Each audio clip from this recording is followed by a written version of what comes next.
Paramashivoham. Om. Paramashivoham. Om. Yes, now can you all please share whatever is your experience?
If you have felt any vibration in the body, if you felt like you lift off the ground, or you literally levitated, or you even if you felt heaviness in the body, that is a power manifestation.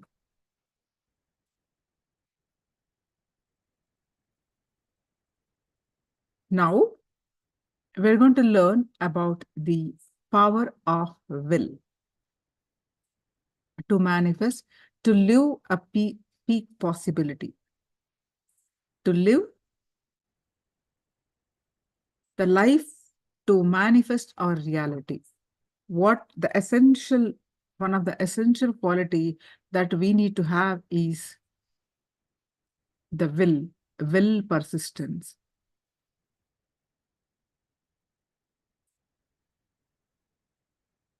Power of will.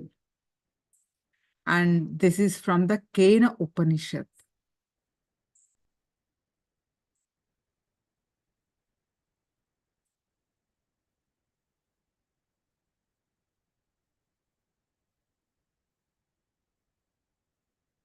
We need to create the will and to make that into reality, that anything that you want to manifest. Say, for example, you want to manifest SAP. You need to have that will. First of all, you need to have that will. Then make that, then only you can make that into reality. Which makes us powerful, which makes us strong.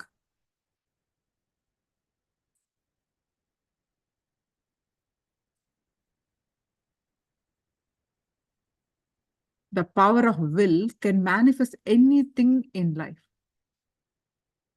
While our declaration is highest form of prayer, ability to will is the peak of your ability to manifest whatever you want in life. Will is the umbilical cord through which you are connected to the universe.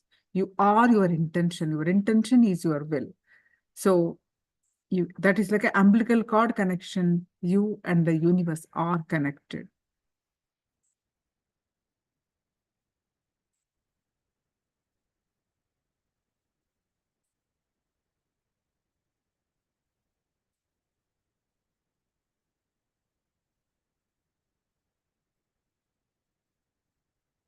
So with how to have that will,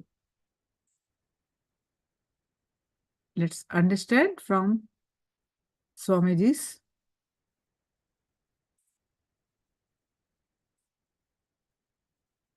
the power of will.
Shanti.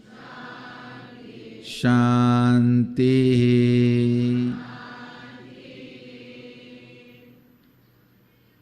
Two important truths I want you to learn. First,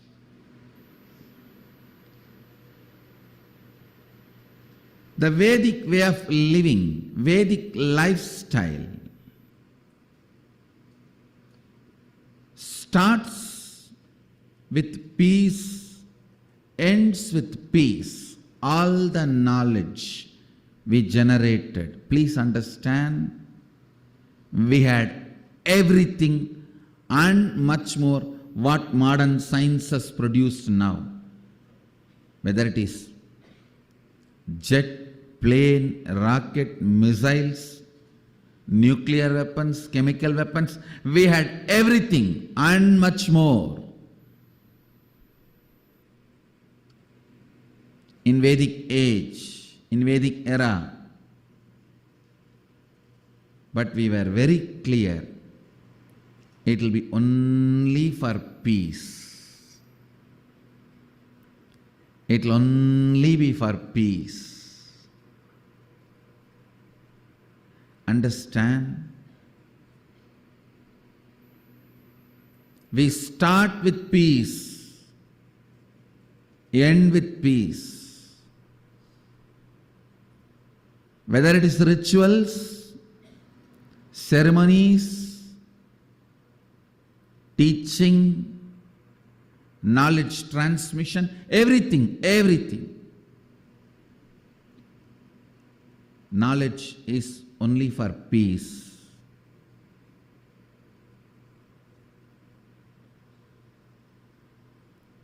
Only one big crime the modern day Hindus did is they think peace is important, so let us avoid conflicts. No. By avoiding conflict, you will never be in peace. By avoiding conflict, if you try to be in peace, naturally the other forces will push you to the corner till you become non-existent. Avoiding the conflicts is not methodology for peace. Right methodology for peace, facing it, solving it. Peace is the purpose. That does not mean we are afraid of conflicts. Peace is the purpose. Does not mean we are afraid of conflicts. Peace is the purpose. Does not mean we are powerless to handle conflicts. That is one of the biggest crime the modern day Hindus did. trying to avoid conflicts to have peace. That is why modern day Hindus lost their backbone.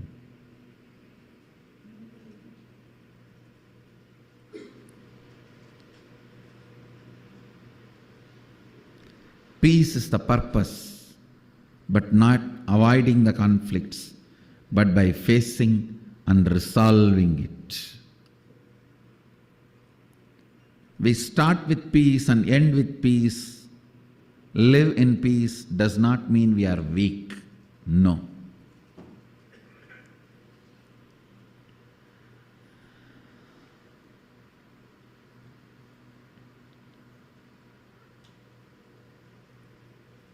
First thing you need to know, peace is your goal, but not in the way the middle class understands. Middle class can never grasp any truth with its context, so it tries to cook up its own theory. The middle class way of living peace is avoiding conflicts. No.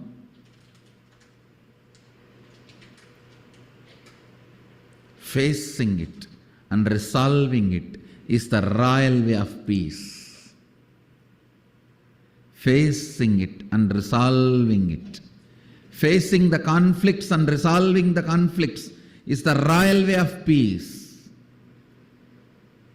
Upanishads are royal science, not the middle class science. It is royal science. Listen.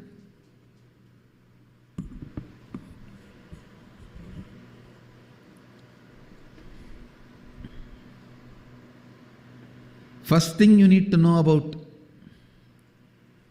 the Shanti mantra, the peace, it should always be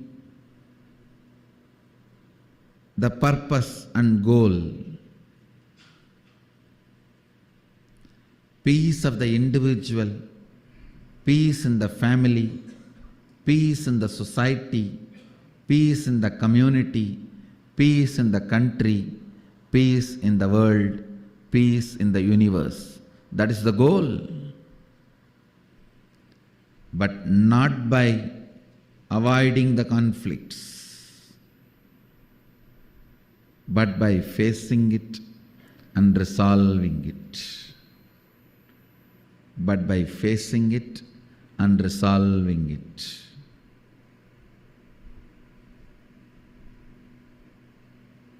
I am trying to remove all the stupid frills got associated with yoga in the name of Christ yoga, Jesus yoga. Inverted cat pose, downward dog pose. These are the frills need to be removed from yoga, not the rituals and Hindu cultural association with yoga. Hindu cultural association with yoga is not cultural frills. The dilution done by the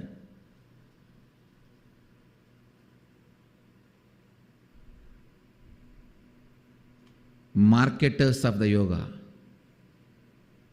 is the frills need to be removed. I should call us uncultural frills.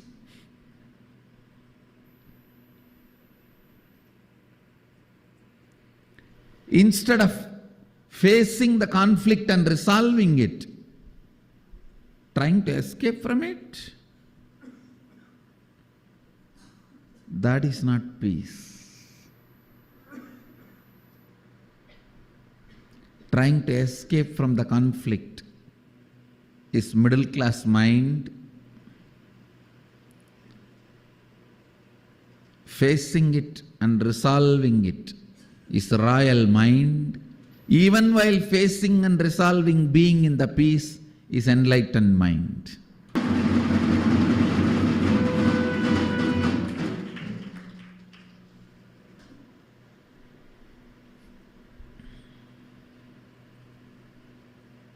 First thing, goal is peace. That does not mean we will avoid conflicts. We will be afraid of conflicts. Goal is peace.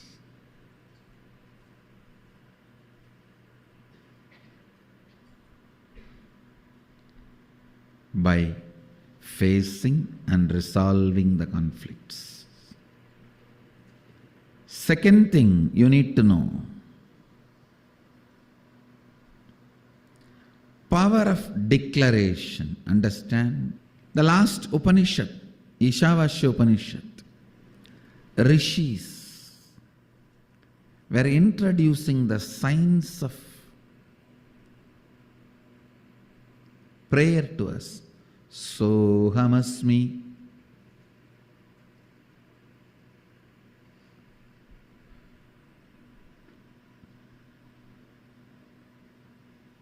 Even when I pray, you and me are one and the same.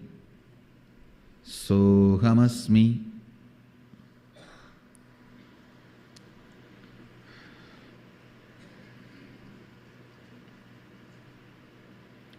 Even when I pray, you and me are one and the same. A beautiful introduction to prayer. Now,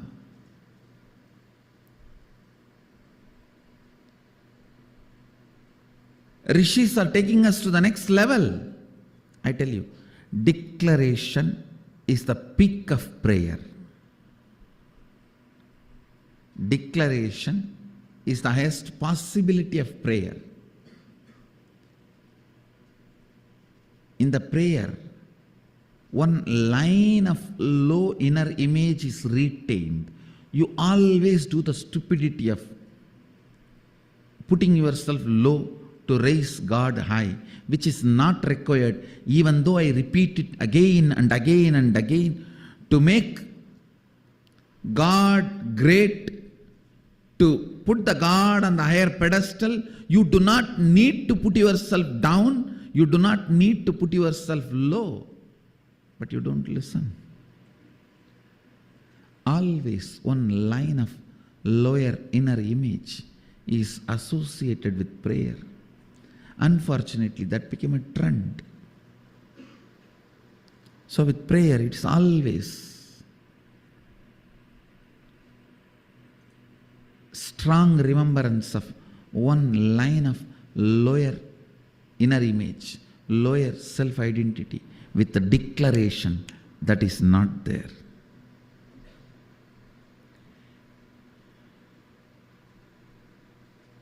Ordinary unconscious prayer, the lower self-inner image, the lower idea of you, lower image of you is praying to the highest expression, God. Ishavasya Upanishad, the prayer is taken to the next level where you are taught, Sohamasmi. Even when I am praying, you and me are from the same source. O source, make what I want as reality. Now the Kena Upanishad is taking it to the next level. Declaration, not prayer. Me, my ability to will. Understand? Just like you have various abilities, ability to see, ability to use your hands, ability to use your legs, ability to listen, ability to think, you have something called ability to will. The ability to will integrates all your abilities. The ability to will is the spiritual umbilical cord connection with cosmos. Understand, other than God, no one can will. When we are told only God's will be done, means actually no one else can have will. Only God can have will. If you are having the power to will, you are connected to God. You are part of God. You are Him. Understand? Power to will is umbilical cord connection with God. Our umbilical cord connection with God is our power to will. If you will, no one can deny it.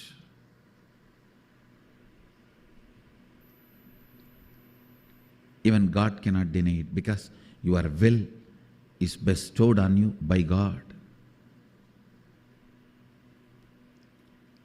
The Upanishad does not say, "O Brahman, let all my energies be awakened." No. It does not say, "O Sadashiva, let all my energies be awakened." No.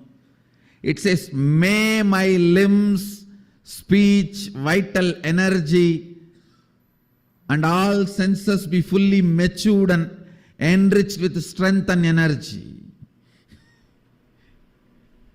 Apyayantu mamangani." I tell you, every line when I read and understand, I am again in love with Vedic rishis.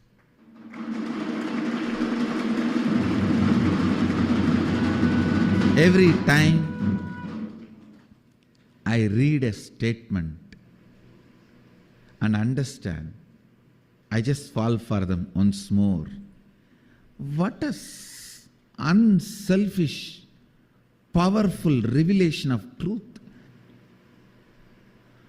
But Upanishadic rishis, such vast realizations, but zero tendency of exploitation.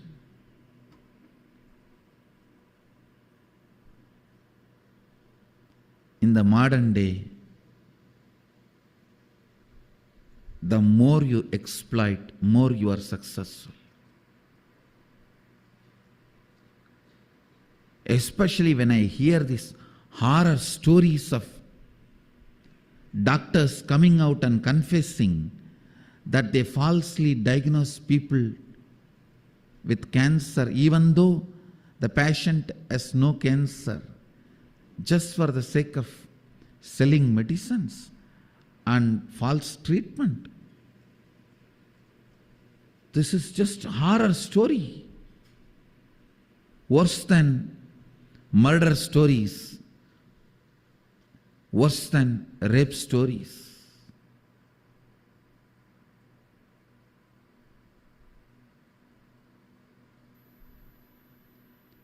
When I hear all this in the modern day and read the lines of Upanishadic rishis, what an amazing, powerful strength and zero selfishness. All their plans are only to strengthen you. When I read these verses, I understand. What a great, unselfish, dedicated, sacrificing, empowering consciousness. Just for their purity, they are worthy of being worshipped as gods.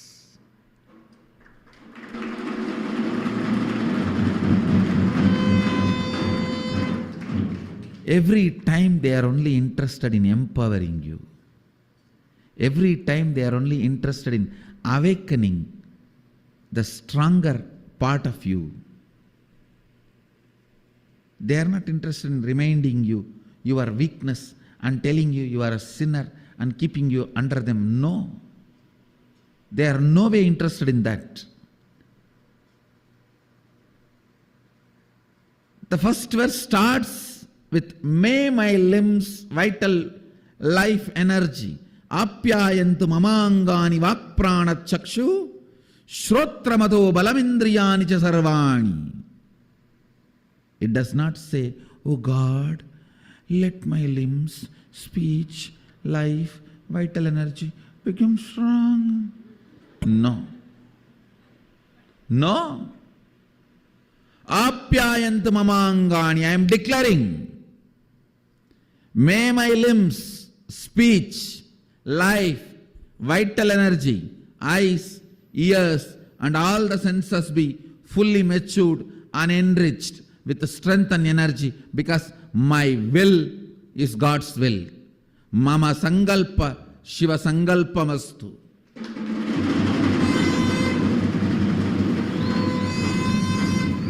My will is the umbilical cord connection with the cosmos. If I will something, it has to shake the cosmos. Cosmos has to make it into reality, because I am it. I am still connected to it. If I don't have the power to will, I am disconnected from it. As long as I have the power to will, I am authority. I am authorized to will. I tell you guys, just use this one truth.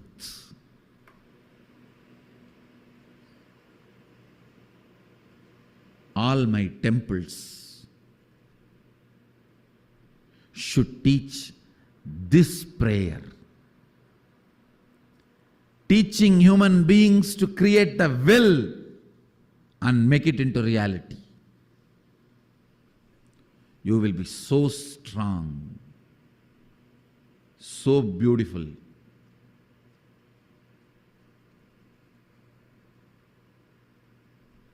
Understand, only strong beings will be beautiful beings.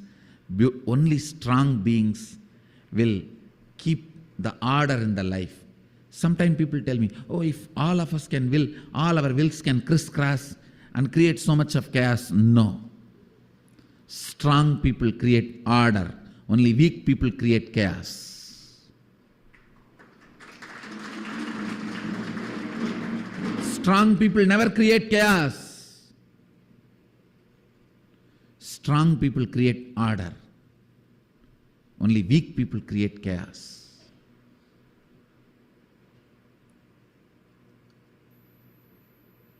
See this land. Kashi is the land of learning. From how many thousands of years, I don't know, this place was land of learning.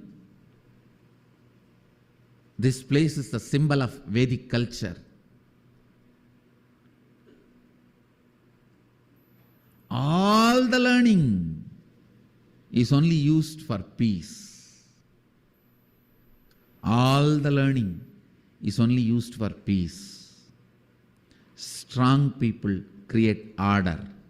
They do not create chaos. Kashi is the symbol.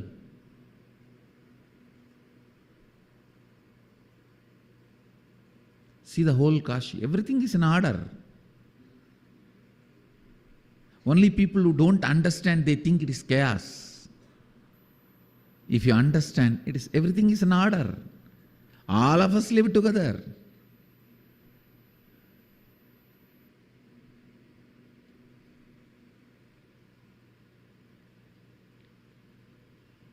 Strong people create order, not chaos.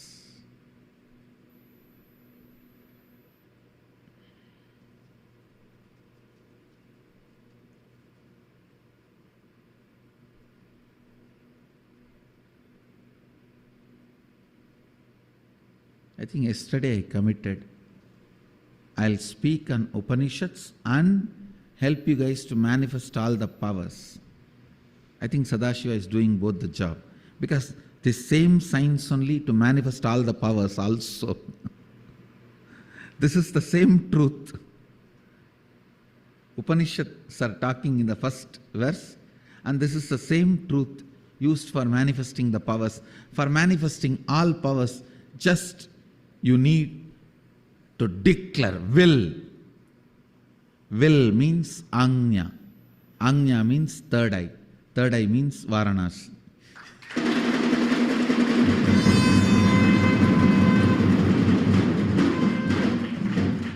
Varanasi has two meanings. The place between the eyebrows and the nose, place between Varuna and Asi. Place between the eyebrows and the nose, third eye. Place between Varuna and Asi, Varanasi.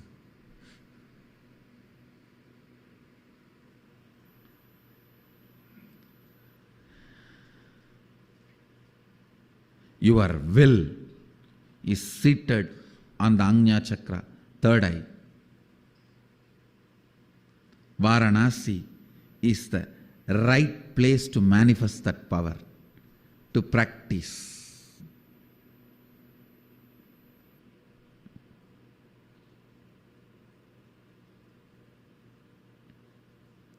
Your will can powerfully integrate you with whole Brahman or Sadashiva. The word Sadashiva seems to be more tasty, juicy, because not only it is the source of everything, it manifests not just experiences, powers too. Brahman seems to be more experience. Sadashiva is experience and expression put together.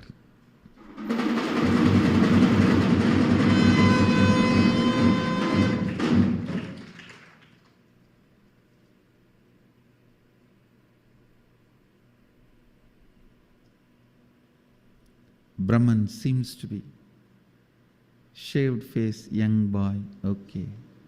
Sadashiva seems to be very matured, manifesting.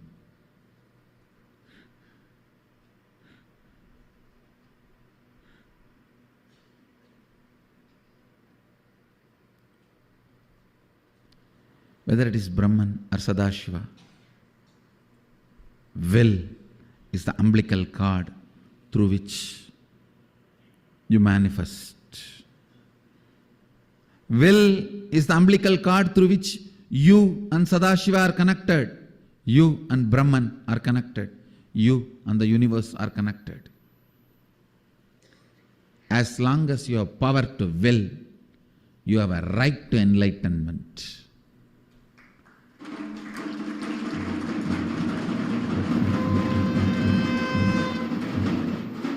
Power to will is the right to enlightenment. When you have the key to treasure, when you have the key to treasury and not enjoying the treasures, you are fool. When you have the will, which is the key to enlightenment and manifestation of all the powers, and you are not manifesting it, you are fool. Don't waste your will. Don't wait. It will be there forever with you, even if you don't use. Don't think. It will be there forever with you, even if you don't use. And don't take your will for granted. When you have it, better use it. When you are having it, better use it.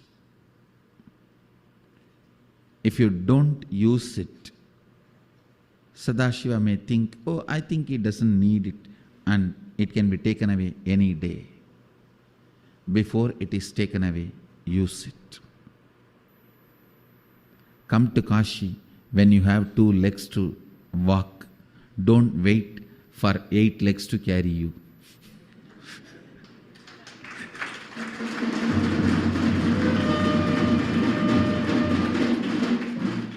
Come to Kashi when you have 2 legs to walk. Don't wait 8 legs to carry you. Use your will.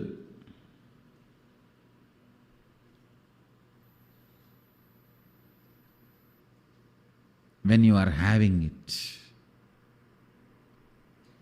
Ability to will is the peak of human consciousness you can experience. Ability to will is the peak of human consciousness you can experience.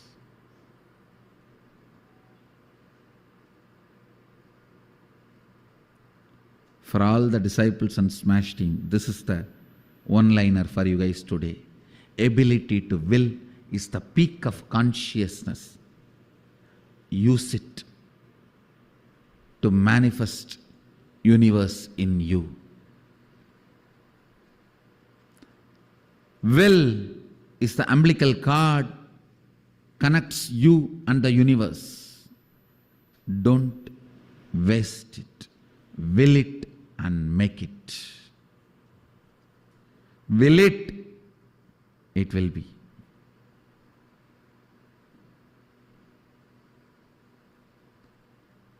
Use your power of declaration.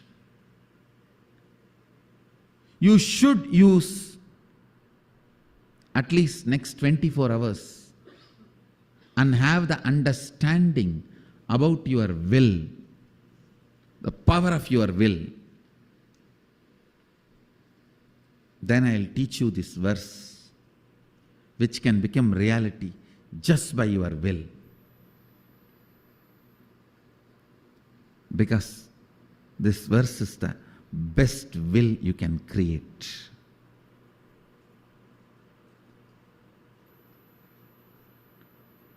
It's unfortunate. In English, I don't have any other word to translate Anya, but you need to know, in English, will is used for future tense. In Sanskrit, Anya is present tense. There's a big cultural difference. The moment I translate, the juice is lost. Will is more like a future in English, but in Sanskrit, Anya is present. Nothing. Just next 24 hours, till tomorrow morning, you come back to the tomorrow's satsang, just create few will, some declaration, and see how it starts manifesting in you.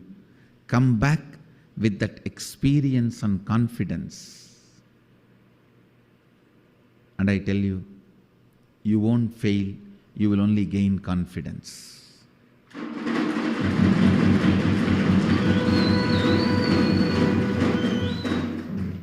Try to create some will in your life. It can be as simple as the red signal in the traffic signal should change. It can be as simple as the traffic light should change it to green, to as difficult as my wife should listen to me.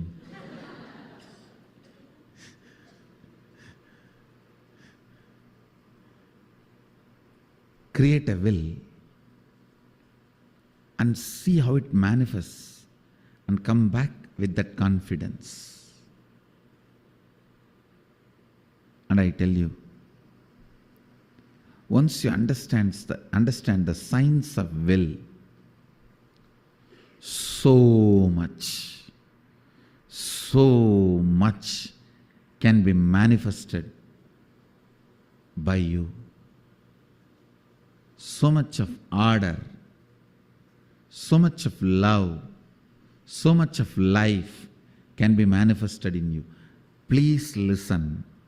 Sadashiva is waiting for each one of you to manifest him, because more and more of you manifest Him, more and more joy in the planet Earth. More and more of you manifest Sadashiva's powers, more and more bliss in the life. More and more of you manifest His powers, more and more consciousness in the world. So that is the best thing you will do to you and you will do to others. More manifestation of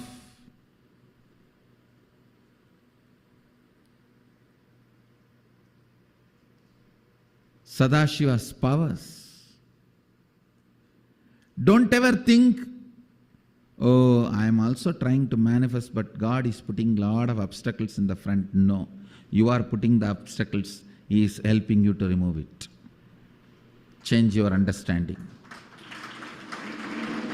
He is not putting the obstacles. You are putting the obstacles. He is helping you to get out of it.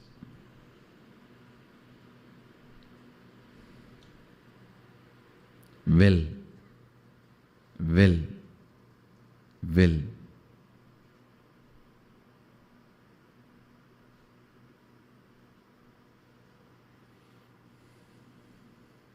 Will is the umbilical cord through which you are connected to universe.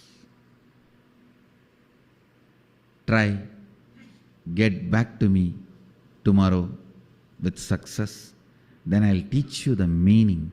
Because when you create this will, as per the Shantipata, it should simply become reality. Let's recite the Shantipata once more.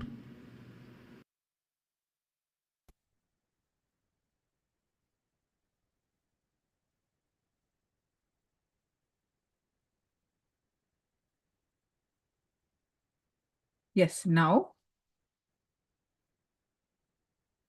how many of you remember the gist of this satsang? What is the essence of this?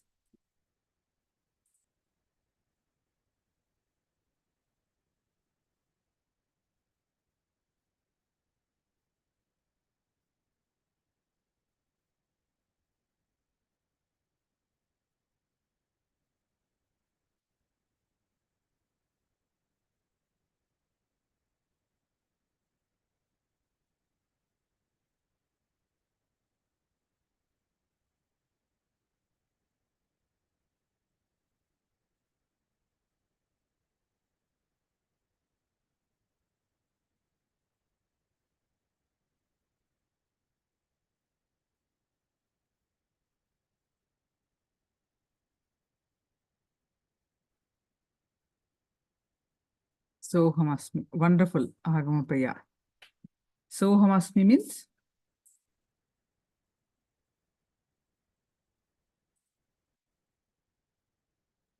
beautiful. You guys remembering, you guys are knowing and remembering and typing it.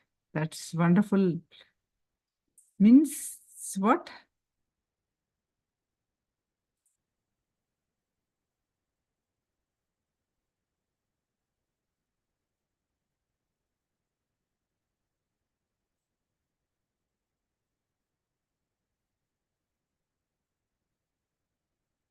Even if I pray, I am you. There is no difference between you means God and me.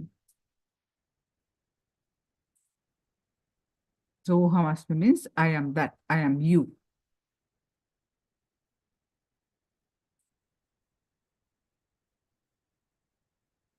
So when you awaken that God particle, when you awaken, when you constantly remembering, you are that, declaring again and again and again, declaring, remembering, bringing awareness. You do meditation, you do unclutching, you do whatever you do. If you constantly remembering the God particle in you,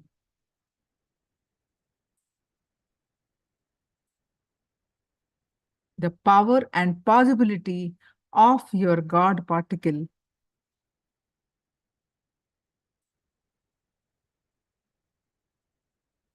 In your muscle memory, in your biomemory, in your bioenergy, awakening that God particle.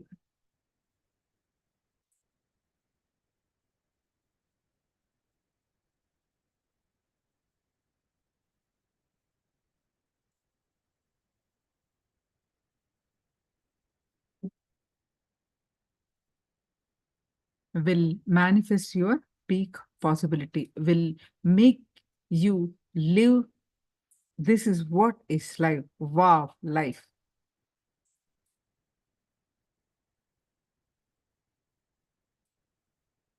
So now let us do one power manifestation of the levitation. So please straight with the deep feeling connection and fill your inner space with Swamiji's form and bring your awareness to your third eye.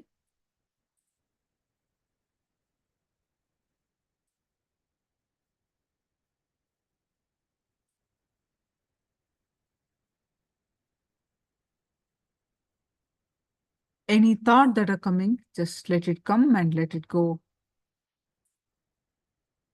You be in the space of the Advaita, the oneness space, with a deep feeling connection. With that space, let's start chanting the Mahavakya. Om Nithyananda Paramashivoham. You need to sit cross-legged or in Padmasana and hands in Samana Mudra with your head, neck, back straight line for this meditation. Just to remind you.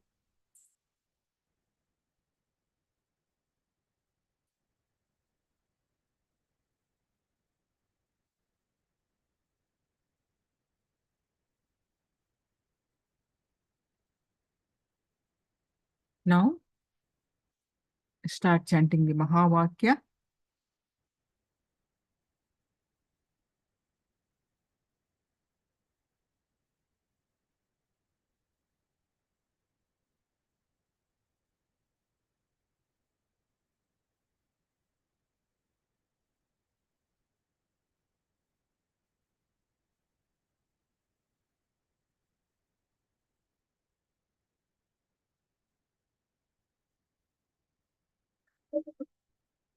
I bless you all. Let you all open all your three eyes and manifest powers of Mahasudashiva. Om Nithyananda Paramashivoham. Om Nithyananda Paramashivoham. Om Nithyananda Paramashivoham. Om Nithyananda Paramashivoham. Om Nithyananda Paramashivoham. Om Nithyananda Paramashivoham. Om Nithyananda Paramashivoham. Om Nithyananda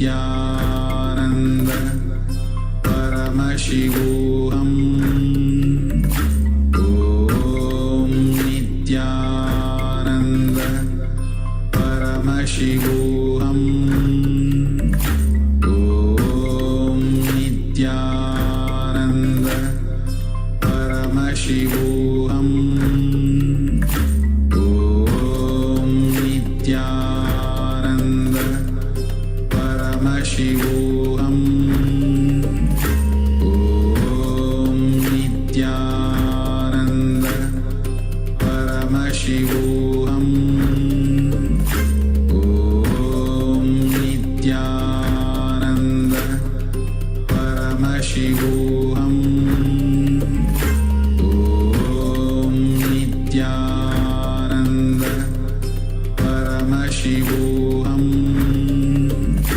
Om Nithyananda Paramashivoham.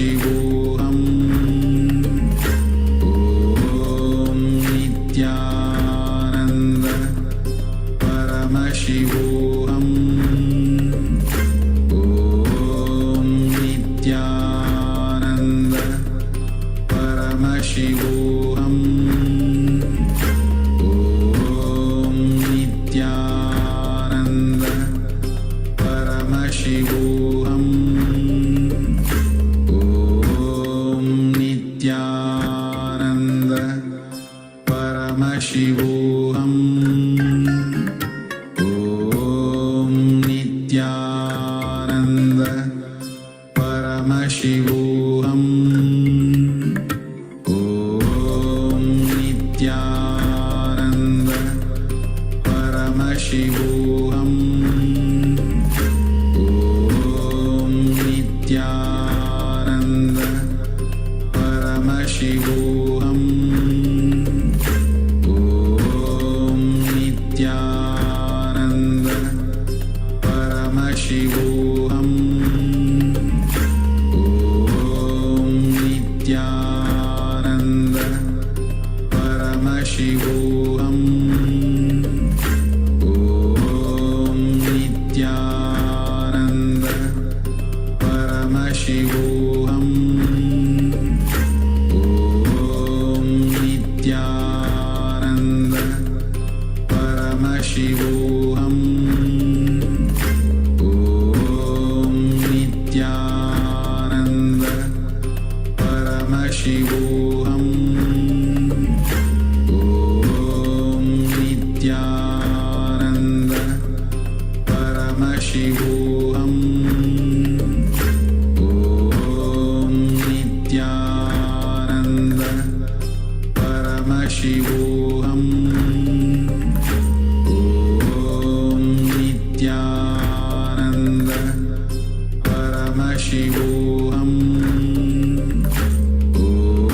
Om Nithyananda Paramashivoham. Om Nithyananda Paramashivoham. Om Nithyananda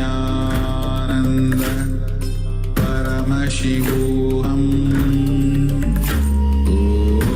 Om Nithyananda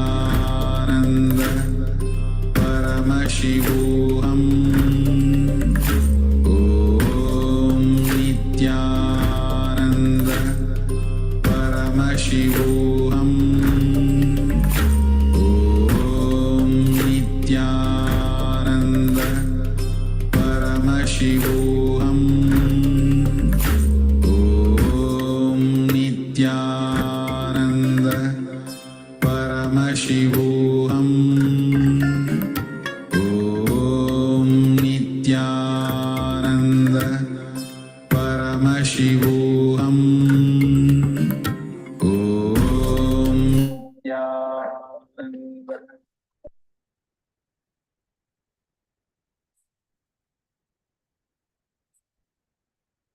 Please go ahead and share your experience.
Feels like a vast expanse of clarity and lightness. Wonderful, Mom.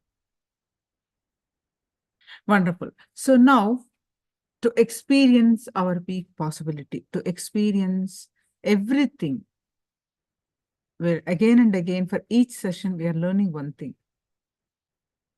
How to express, how to awaken our divine self and to experience and radiate that. How to awaken the God particle. The God particle is divine self. How to awaken that. Whatever we do,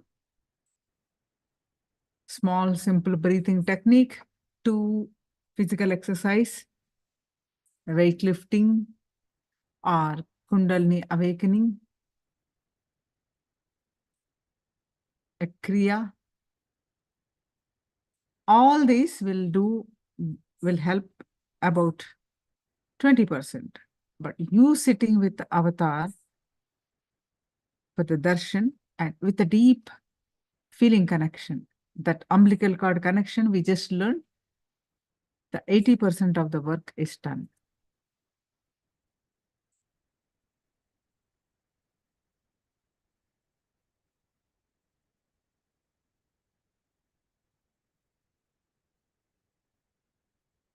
So how to awaken that God particle.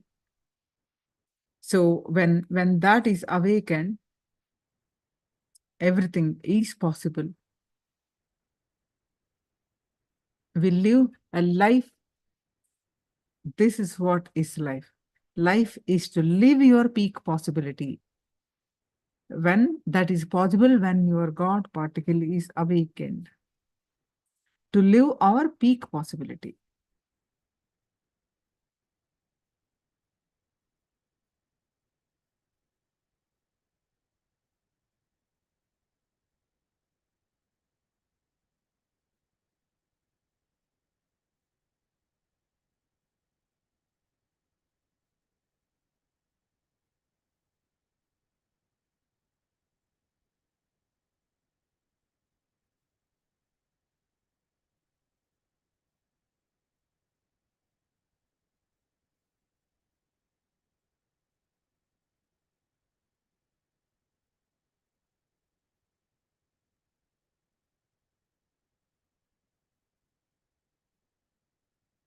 So when we awaken the God particle, our power manifestation, the superpowers, all that, the innate potential energy will be awakened. So how to? Let's listen from Swamiji.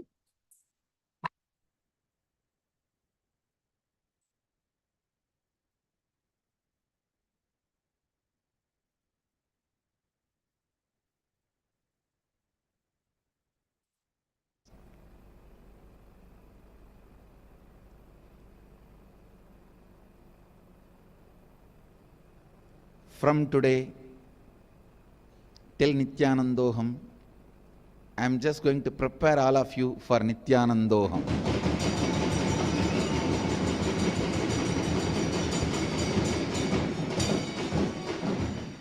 So everyday satsang will be under the topic Nithyanandoham Chalo. Important truths. Please understand.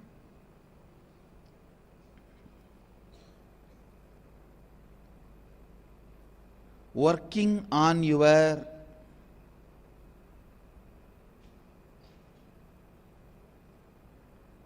muscle memory,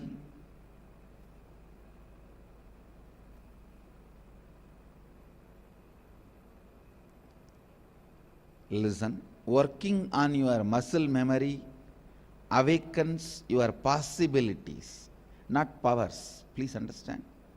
There is a difference between circus and magic. In the young age, you may not know the difference because both are shows.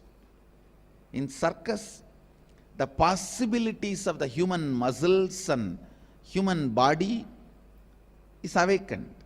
They will bend, roll in an unimaginable way, which you literally can't imagine. Where the possibilities are awakened. That's one example. See, even living with less food or no food, or ability to eat whatever you want and digest, all these are not powers, they are only possibilities. They are only possibilities, not powers. You need to know the difference.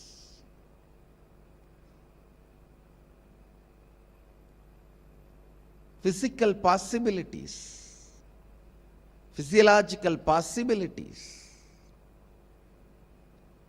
If you are able to sleep as long as you want, are able to be without sleep as long as you want, are able to sleep whenever you want and be without sleep whenever you don't want, all these are possibilities. All the memories recorded in your muscles, like your day-to-day activity, from brushing the teeth, taking bath. I have seen yogis who never brushed the teeth or took bath for years. You won't find not even one small smell around them. I literally lived around them. No 1, 2, 3. I have seen yogis. But even all this is only possibility, not power. Understand? Anything which you can directly express it by your own practice, without the conscious intervention, without the need of the conscious energy entering into you, without the need of the enlightenment energy entering into you, is possibility. Whatever you do in the level of possibility, many circus people will be doing it. Guinness record holders will be doing it. That does not mean they become enlightened or they become spiritually aware of themselves or they have developed the spiritual cognition. No. They may not have, but it is not must. Understand? The spiritual possibilities need to be awakened. Spiritual possibilities need to be worked. Spiritual possibilities need to be strengthened. In the level of muscle memory,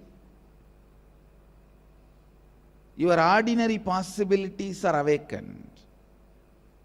Same way, if you awaken the muscle memory and complete with all the unnecessary patterns and reprogram the way you want, you can jump unimaginable distance. You may be able to make your body heavy or light. All these are only possibilities.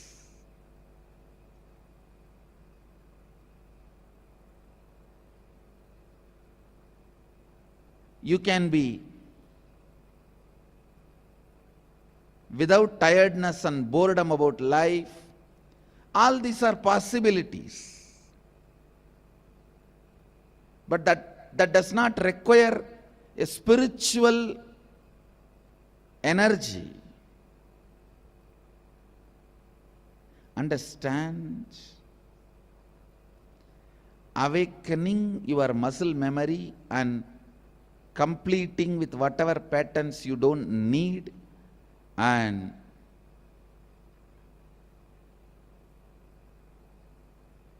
reprogramming the way you want awakens the multiple possibilities, because all your day-to-day activities get recorded in your muscle memory. All the knowledge, ideas, concepts required for you to run your day-to-day life gets recorded in your muscles. And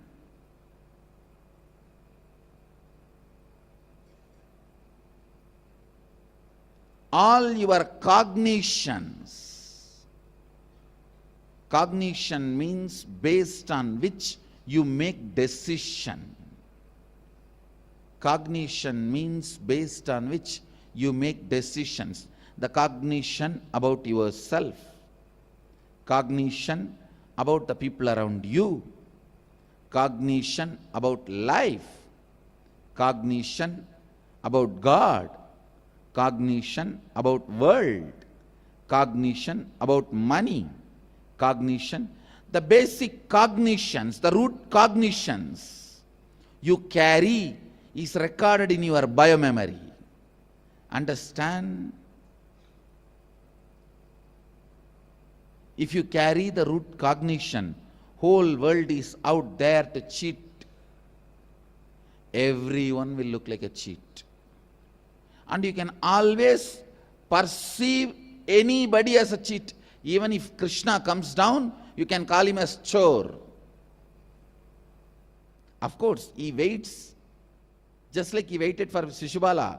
That does not mean what you said is right. Understand? He waits, counts, just like how he waited and counted for Shishubala. See, 101st abusal only, Shishubala received the punishment. That does not mean all the other 100 are accepted, are right. He waited for his own reasons.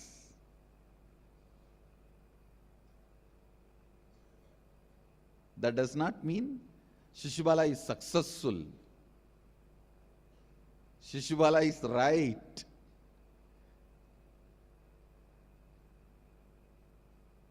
Anyhow, listen, when you think everyone is out there to cheat, you can perceive anybody as cheat. When you think everybody out there only to support, you can perceive anybody as a great support.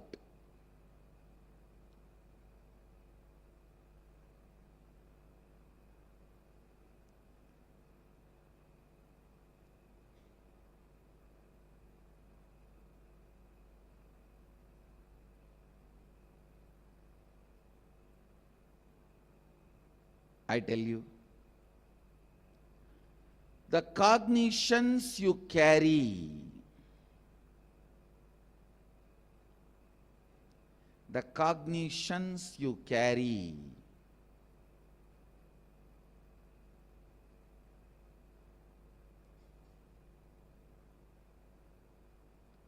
about yourself, about world, about others, about life, about God, about nature, about world. When those cognitions are completed, the limiting cognitions, which are called incompletions, when they are completed and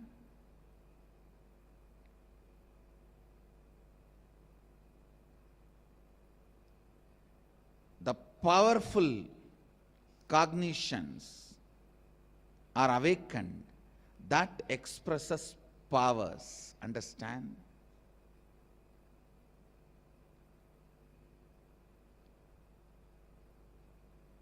In the muscle memory, if the incompletions are removed,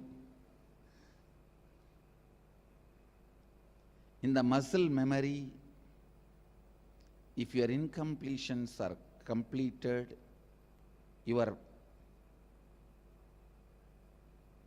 possibilities are awakened. In the biomemory, if your cognitions are completed, your powers are awakened. Understand, when your small inner image, the inner image which was built accidentally, is completed, right visions about you can be implanted. Please understand, always 99% of the time, your thought about your future will be just the fear of failure.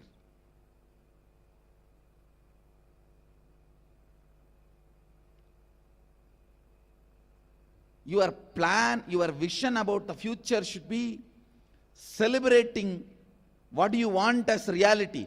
That is only going to infuse energy, intensity for you to run. I'm going to be doing this. I'm going to be doing that. I'm going to making it happen.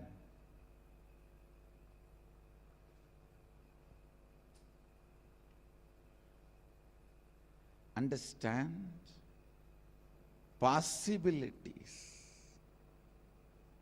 Possibilities are different, the powers are different.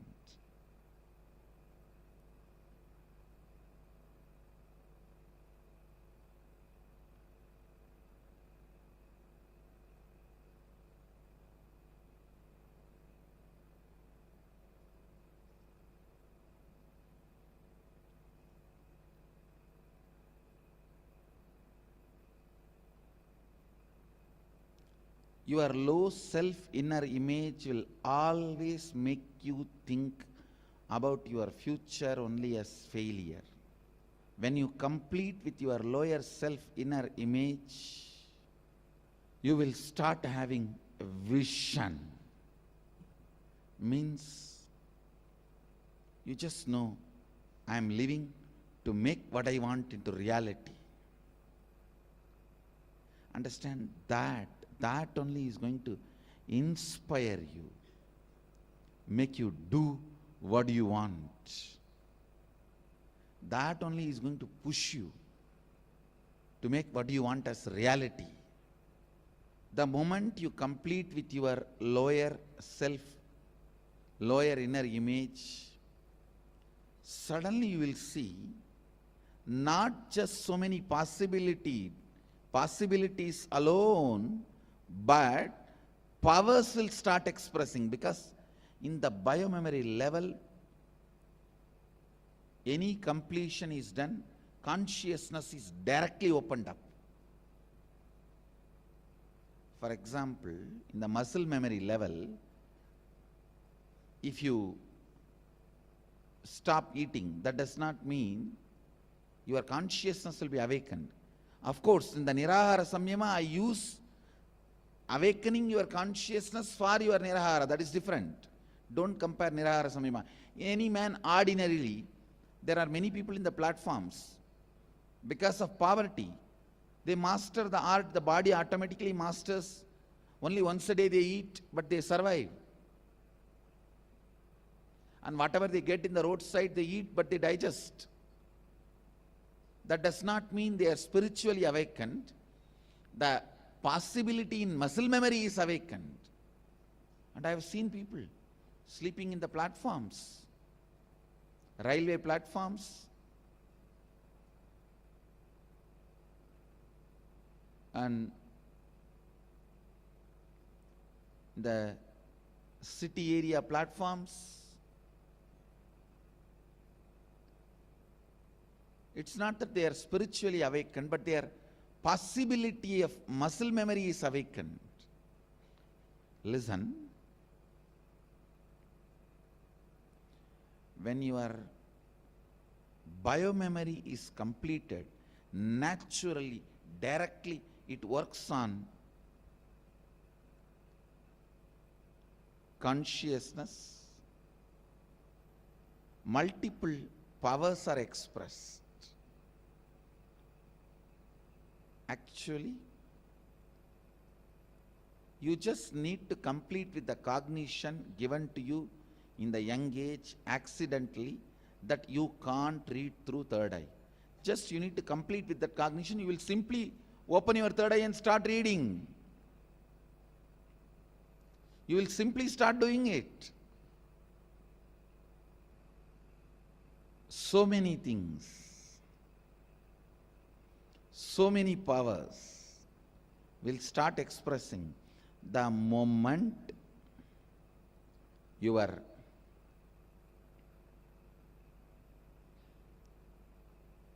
biomemory is awakened. The moment the biomemory is inspired, the moment the biomemory's vision is inspired.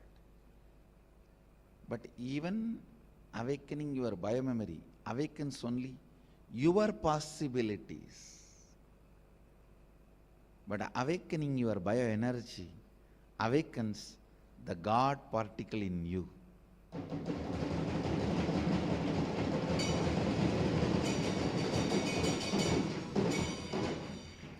Nithyanandoham is all about the God particle in you.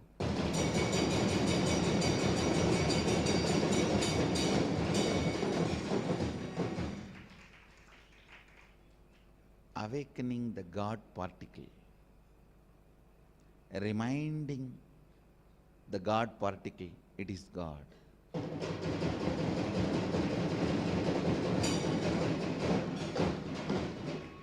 Reminding the God particle that it is God. It may be particle, but it is God.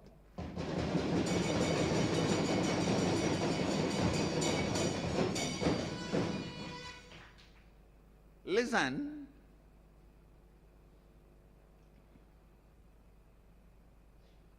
Actually, the whole Nithyanandaham program, you won't even feel like a process.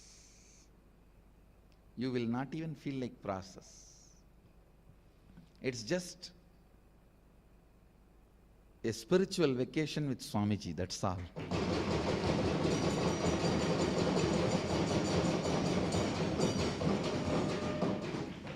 Because even to awaken your biomemory, you need to sit in a mandala, in a specific posture.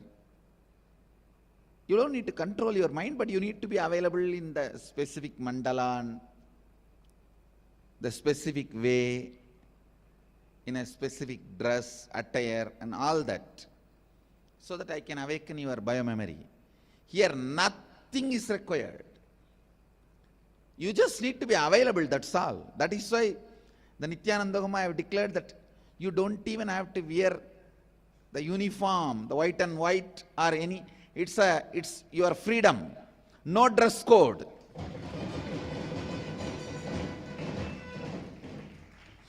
No dress code for the Nithyanandaham process. Just dress, that's all. No dress code. Nothing. It will just, we will all be sitting in the beach. We may not even have mic. We may not even have microphone, mic, all that, amplifier, loudspeaker. I'll just pick up the beach sand. I'll be sitting in Kundalini. Please wake.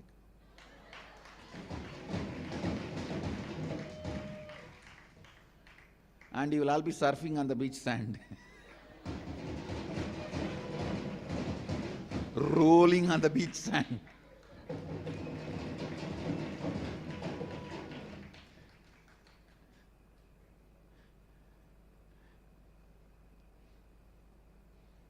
If you have seen the Nithyanandaham glimpses, you will understand what I am talking. See,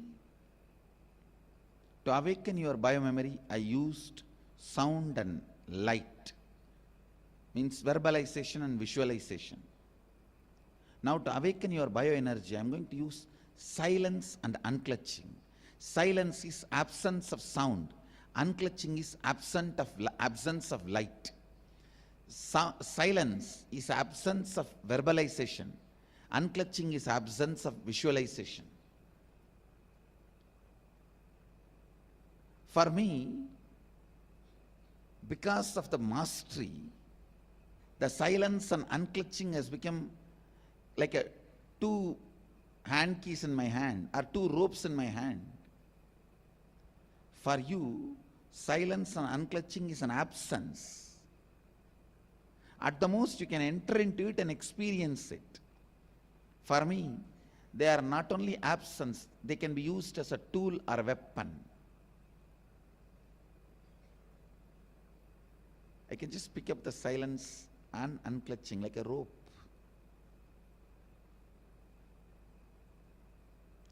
To awaken anybody. I'm going to use the power of silence and power of unclutching to awaken the God particle in you.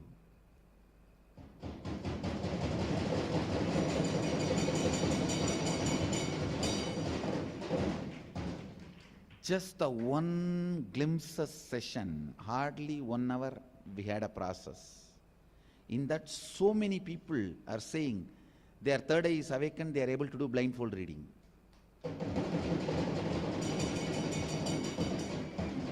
I'm getting messages in the Facebook and everywhere. And still people have not come down from that silence. It's only 1 hour process. 1 hour? At the most 10 or 20 times I would have said Om, that's all, nothing more.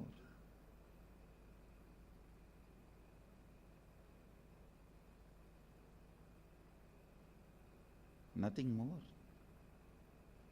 Understand the silence and unclutching. The power of silence and unclutching. Actually, Mahadeva's Damaru is not only power of sound, it is power of silence also. His Agni is not only power of visualization, it is power of unclutching also. He can create any visualization and he can just unclutch from anything. He can create and he can be without it. He can create any sound and he can create any silence. That's a Damaru. Just like sound is a power, silence is also power. Just like visualization is a power, unclutching is also a power. Understand, ordinary people and enlightened beings can use power and sound, but only an incarnation can use silence and unclutching.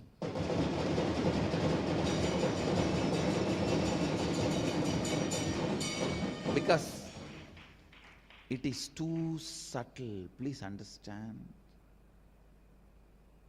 You should have a mind which does not pollute when it picks up the silence. See, when you pick up the silence, silence should not be polluted. You should have that kind of a mind. Only then you can use silence.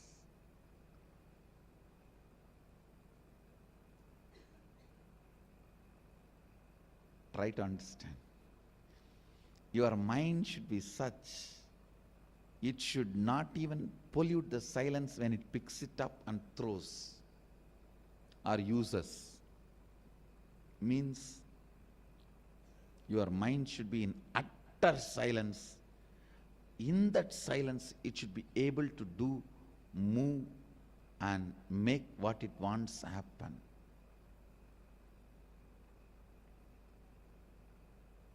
Same way unclutching. You should be in such an unclutched space, the visualization.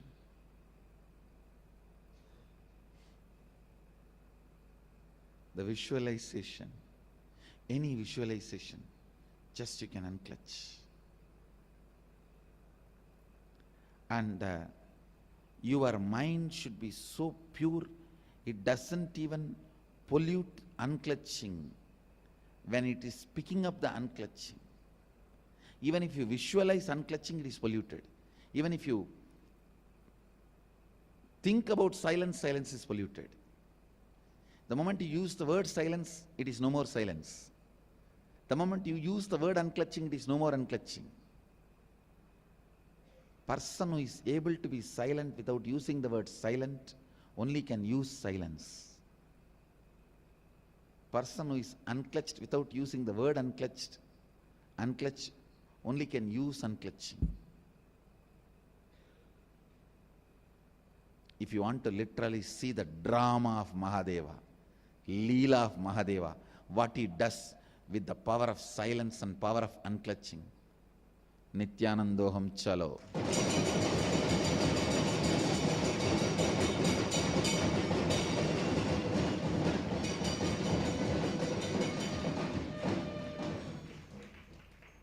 Nithyanandoham chalo.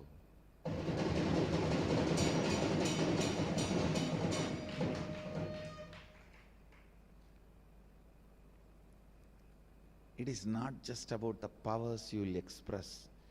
It is about the discovery you will do it about you. You will really know that you have been cheated by humanity. You have been wrongly told you are a human being.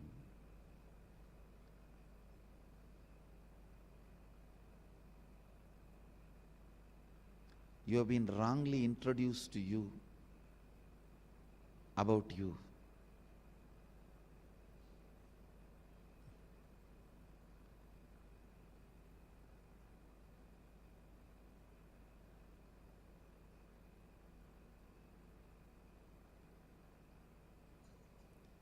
You have been wrongly introduced to you about you.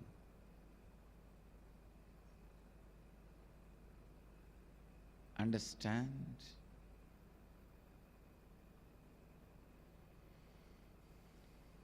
the discovery you will do it about yourself so strongly that will be the immeasurable, the most valuable gift for your life.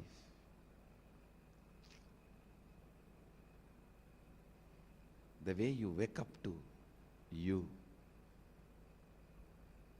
the way the God particle wakes up to itself,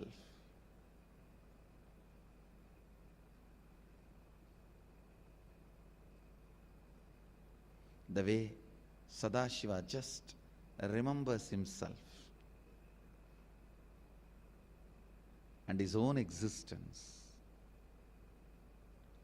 So it's just like you had a nightmare, you saw somebody chasing you, 10 tigers, 5 elephants, 2-3 snakes, and you wake up and you remember this identity. Wow, you are not in danger, you are safe. That identity was false.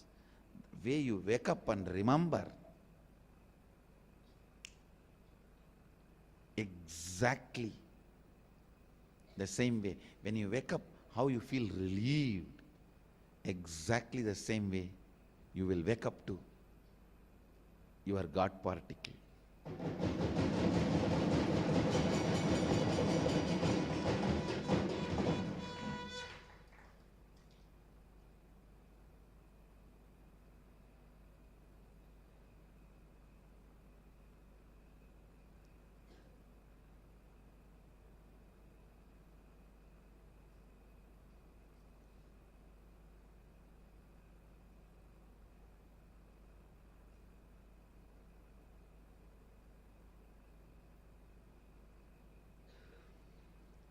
Understand,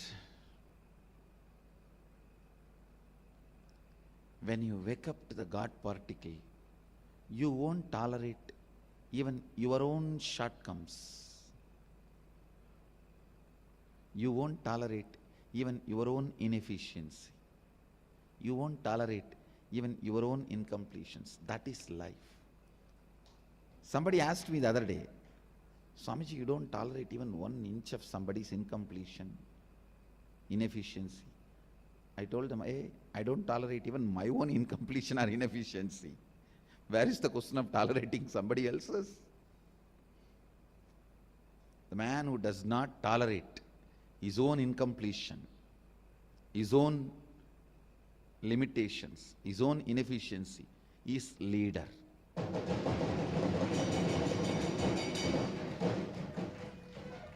The man who tolerates his own incompletions will not even be aware of others' incompletions, I tell you.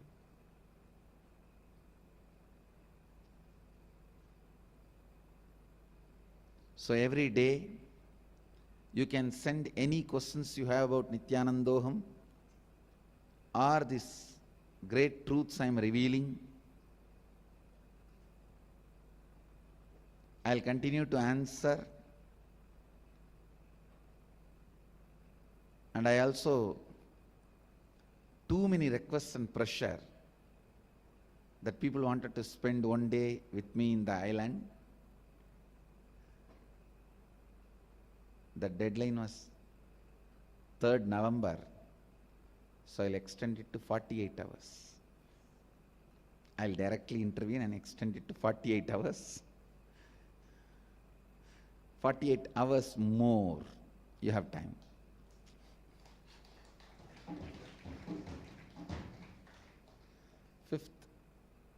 November. I know the earlier extension was by casting department. This is by me directly.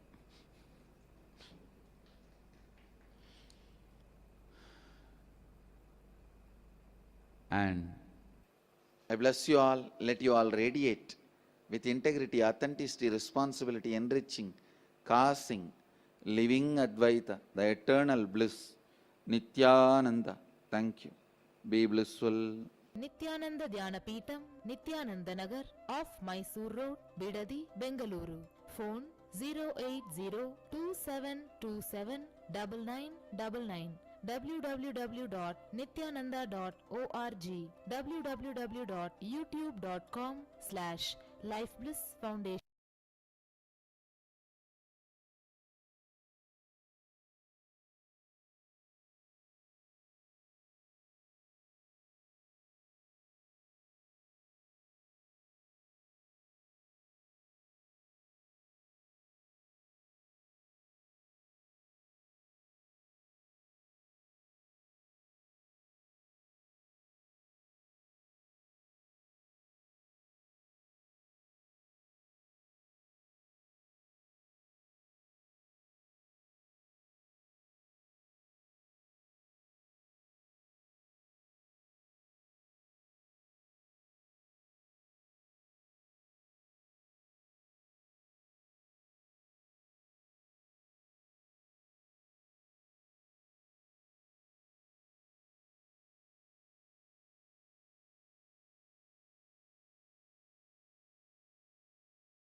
when your God particle awakens in you, you become a leader. You become a leader of your life. And how to, and is there anything that we can do to become a leader of life? Ishwaratva. Swamiji calls that as Ishwaratva. To awaken that leadership consciousness in our life. So let's listen from the compilation from the various satsangs from Swamiji. Leadership consciousness.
Subject for today's webinar: can leaders be created or are they born?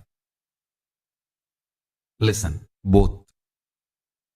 Let me define leader. Leader is a person who can manifest his conscious decision with the will persistence and manifest it as reality in the real life by giving a conscious breakthrough to his own DNA through quantum leap from the normal natural selection process and lead his life is a leader. Let me repeat.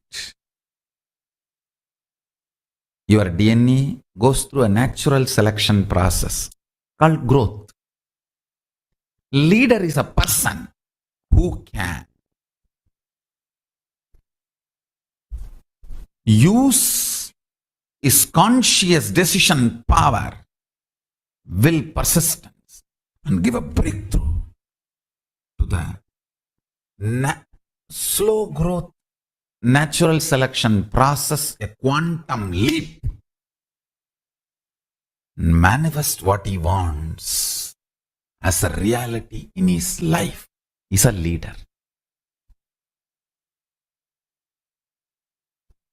If your conscious decision, will persistence decides you are a leader, you want to be a leader,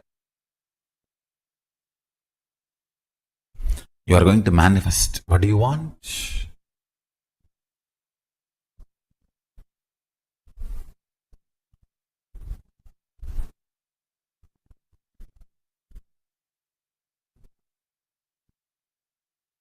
I tell you, that always gives a quantum jump to your natural growth.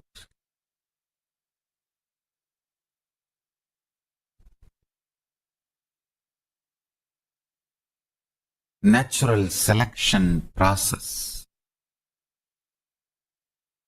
I really want all of you to understand.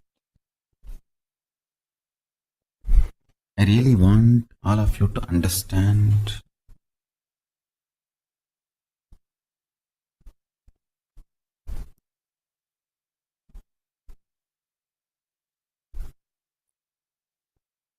The natural selection process which your DNA goes through, that slow growth is not compulsion or mandation or fate of you. Understand? Till you use the conscious decision power, it can be fate. Once you decide to use the conscious decision power, you can just alter, change, delete, rewrite anything you want. Anything you want. You should know Advaita is not something like a remote possibility you will practice later on. No. It is as simple as having a morning breakfast. You can get enlightened by holding the powerful cognition before your next breakfast. How the death is possible every minute, enlightenment is possible every minute.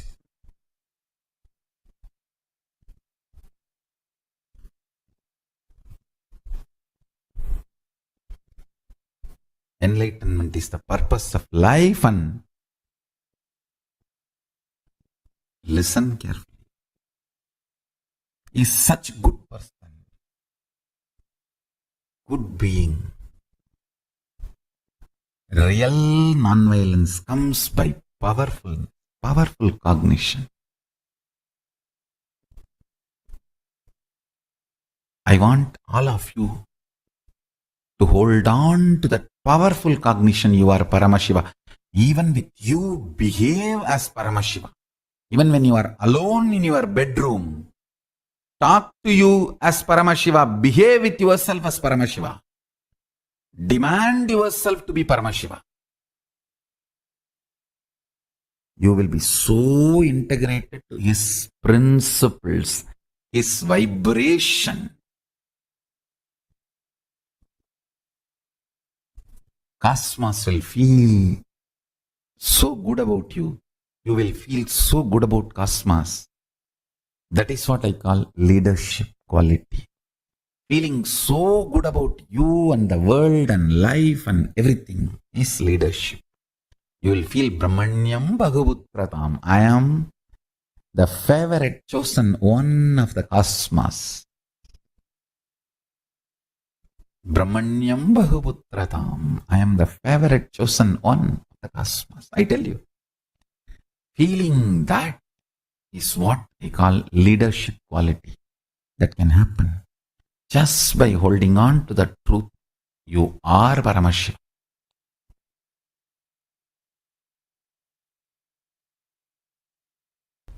Strength of your breathing is your life.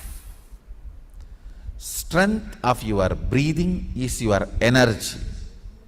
Strength of your breathing is your consciousness.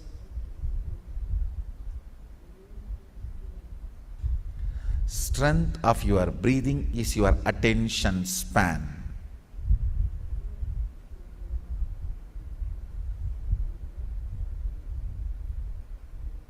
All these kriyas make your breathing intense but subtle.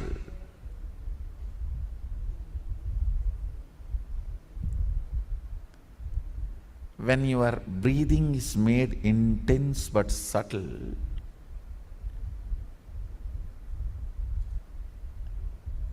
it electrifies various components of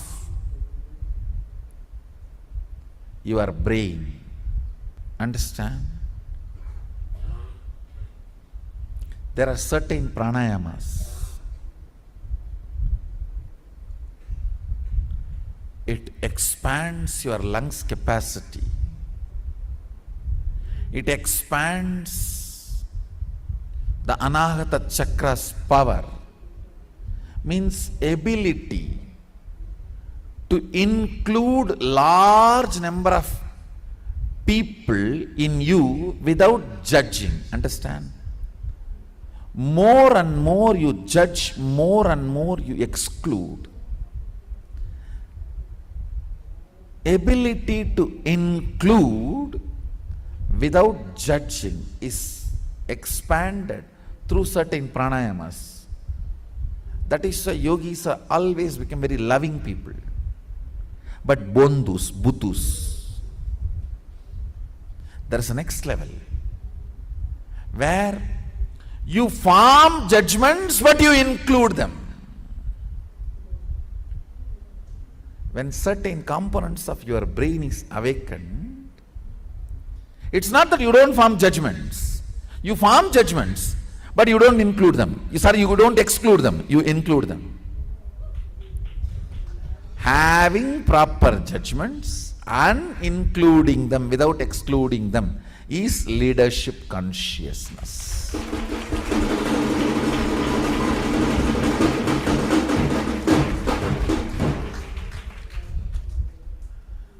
Not having judgments, just including them,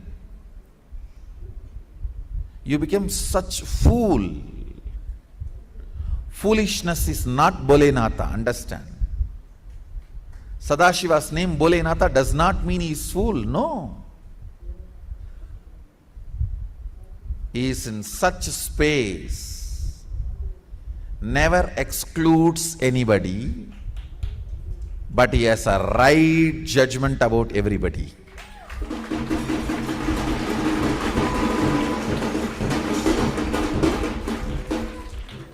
Never excludes, but has right judgments. If you exclude because of judgment, you are violent. You will be lifeless. If you include without judging, you will be fool, getting exploited, cheated, finally destroyed. If you include with the right judgment, that is leadership consciousness.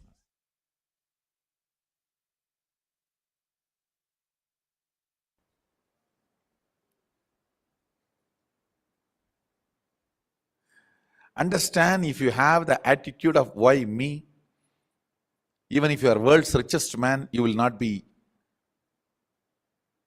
in the space of completion and relaxed. Just if you develop this one understanding of Tyaga, I don't care about ups and downs.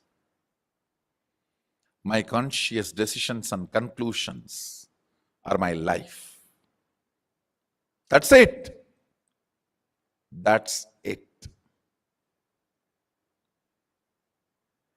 That Tyaga will manifest in tons of ways, like how Tyaga is manifesting in me. I have decided to be ferocious with me and decided to go and be in the temple.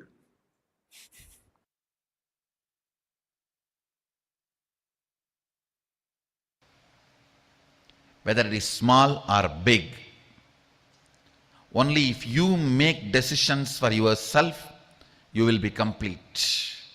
And you making decision for yourself should happen from the space of you fitting into the shoes of your responsibility. You deciding to become responsible about your existence.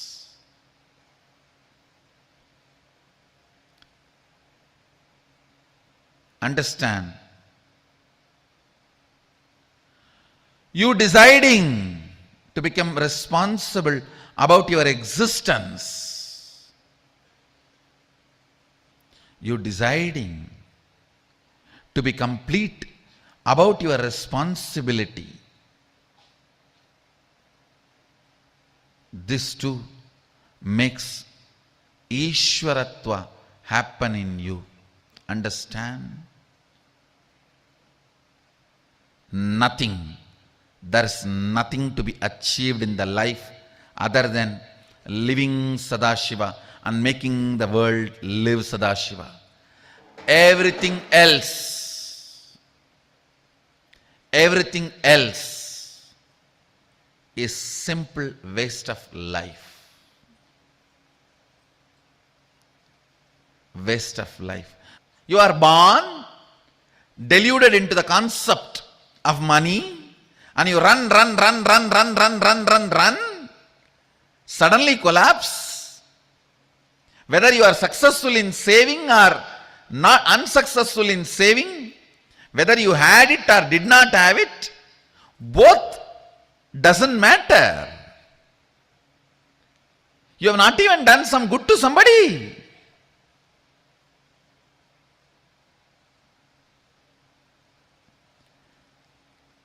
Delusion covered by delusion. Understand? Money is great if you use it to fulfill your purpose, if you generate it to fulfill your purpose. But without a purpose of life, money, relationships, people, influence, everything is delusion. By its own existence, which does not bring power, is delusion. By its own existence, Swayam Prakasa, which brings power, is Ishwaratva. Understand, this is the scale. Sit and do the postmortem of your life. Till the last moment, whatever has happened is past. Sit and try to do postmortem of your life. What is the component of me which does not empower me by its very existence? What is the component of me which empowers me by its existence? Purpose always empowers you by its existence. Infrastructural support never empowers you by its existence. It can empower you only if it is added to the purpose. Purpose is the one, everything else is zeros. All zeros will have value when the purpose is added to it.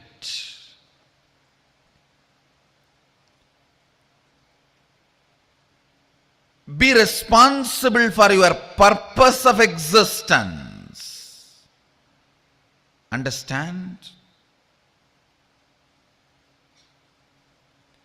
Look brings beauty. Purpose brings personality. Look brings beauty. Purpose brings personality. Beauty can never be permanent component of your life. Personality can be the permanent component of your life.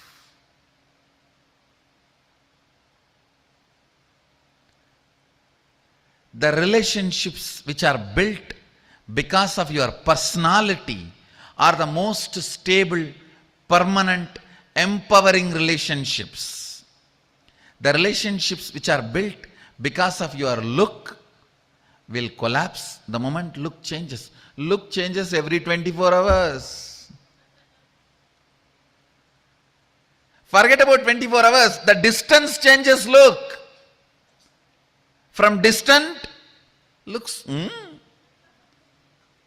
just the reduction in the distance takes away the look.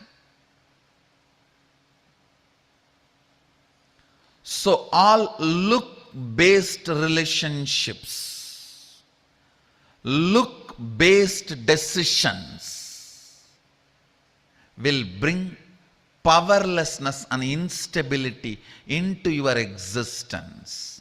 That is choice. Listen, all these words understand. Choices, multiple choices, look-based decisions, unstable relationships. All these words, somehow it will be connected. Infrastructure without purpose, influence without purpose, money without reason, All this can go on stealing your life because it is delusion. It will show as if you have something, but you don't have.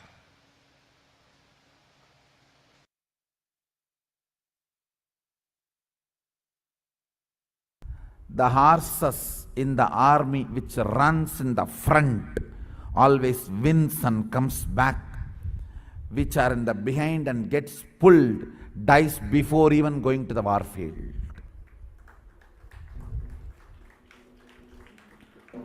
Horses in the army which runs in the front goes, wins, comes back.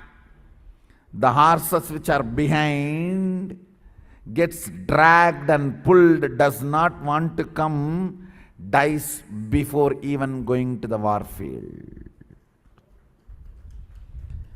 Are you going to be the horses in the front or in the behind getting dragged, pulled? I tell you, life is Kurukshetra.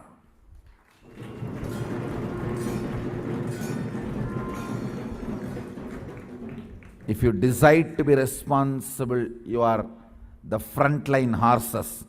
Go, conquer, win, achieve, be victorious, manifest Shaktis. Or be there getting dragged. Naturally, rope is in the neck.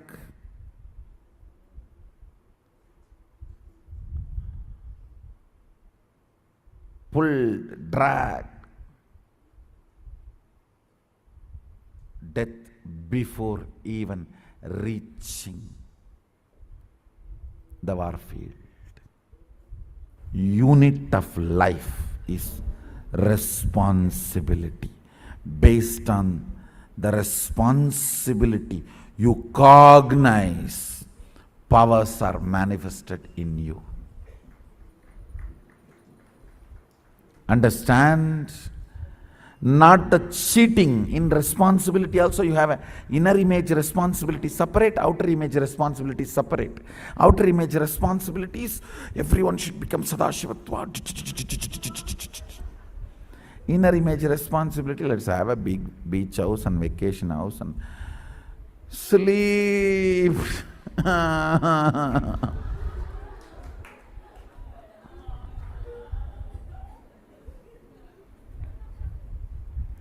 Taking rest is a preventive method to stop being affected by the disease of chronic fatigue.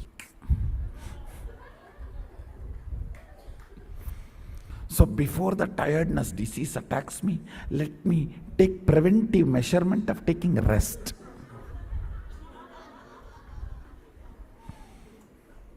Why are you sleeping whole day? Tiredness disease may come to me. What will happen?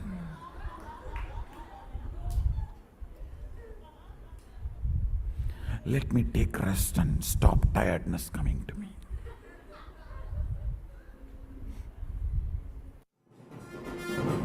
Tongue filled with his name and nose filled with his smell,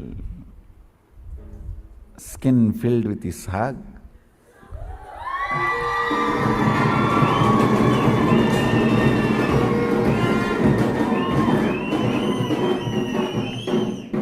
Emotions filled with emotions.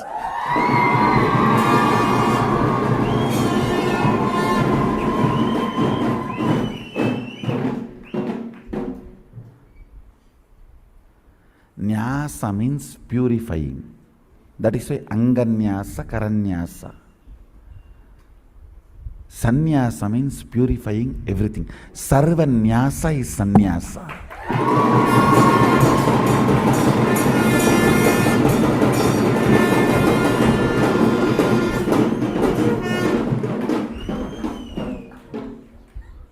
You invoke the sacred sounds to purify the kara and anga, hands and parts of your body. You need to invoke the divine itself to purify everything.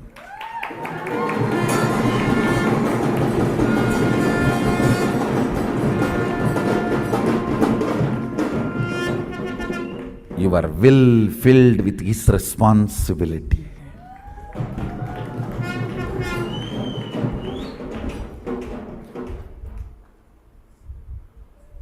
Third eye filled with His vision.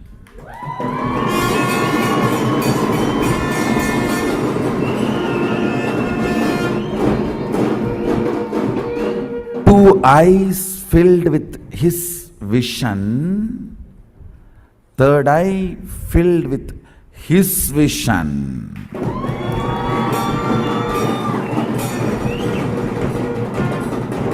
Two eyes filled with His vision.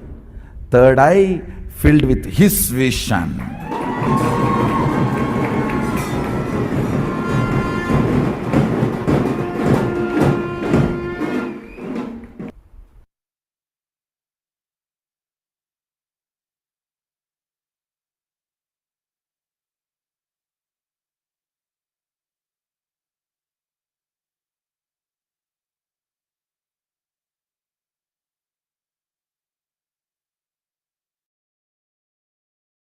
Yes. Now, at this powerful session on leadership, Ishvara of your life, let's do one meditation. Before that, I would like to all of you to write at least a couple of points on what you have learned. Just take a minute and write what you have learned from the session. Please write down.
So, Elijivatma posted, when you wake up to your God particle, you won't even tolerate your own incompletions, shortcomings, and limitations.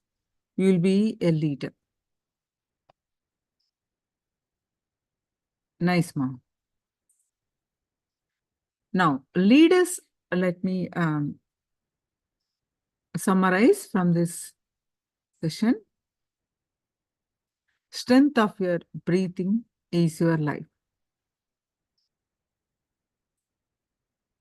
With these powerful cognitions of a leadership, how do we build more of leadership consciousness?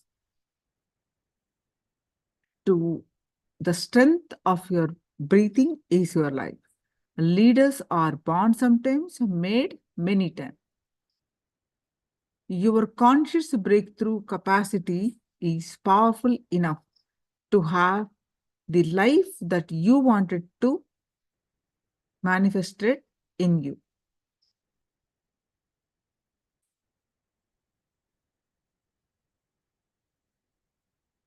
Strength of your life, of your breathing is your energy. Strength of your breathing is your consciousness. Strength of your breathing is your attention span.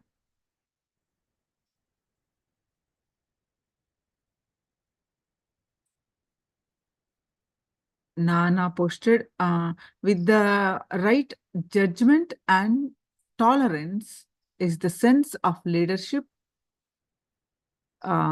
Leadership, and if with complete tolerance and no judgment, will only be squeezed to the final destruction. Kriyas made your breathing intense but subtle.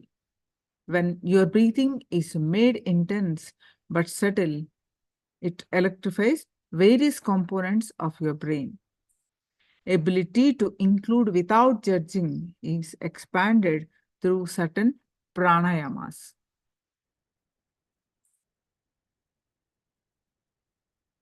So now we are going to do a kriya to raise our leadership consciousness. So this kriya is not intended to be a substitute for professional medical.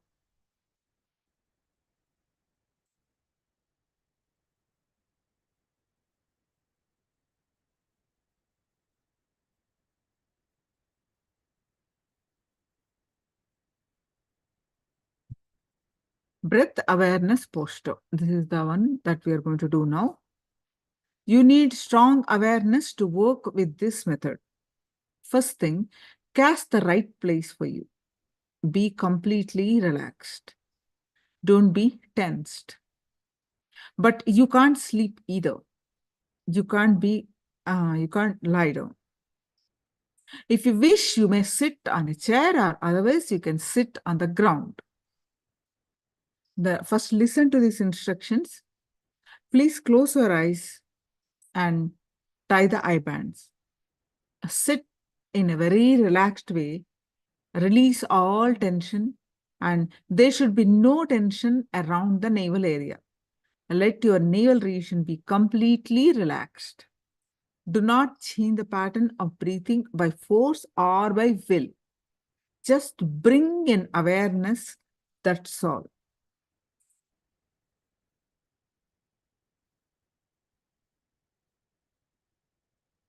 Step 1 is bring your awareness to the inhalation.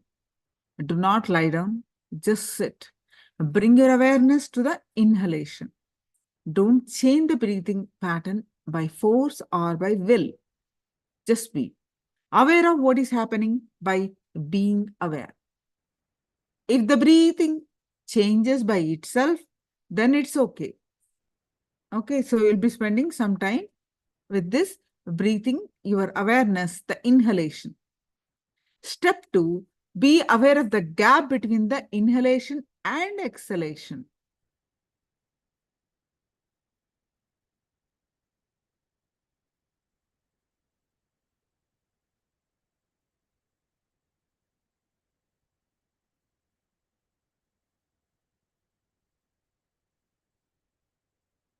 Step 3 is now bring your awareness to the exhalation. Now step 4 is now slowly bring your awareness to the space between the inhaling and exhaling of prana. All over your body, bring awareness to the part where the spreading of prana occurs. Prana spreads all over your body and makes you alive. Step 5. Now bring your awareness to all the 4 pauses. Inhaling, staying, spreading all over the body, and exhale. Don't sleep and sit comfortably and bring your awareness to all the 4 states. After last step, you bring your awareness to the navel center.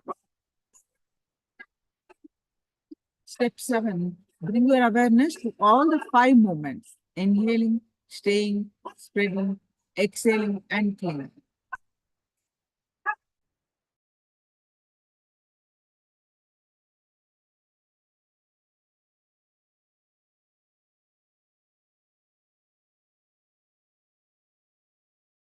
Please get ready. I'm going to project the slide again. Get ready to do this process. This will bring a leadership consciousness in you.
Now bring your awareness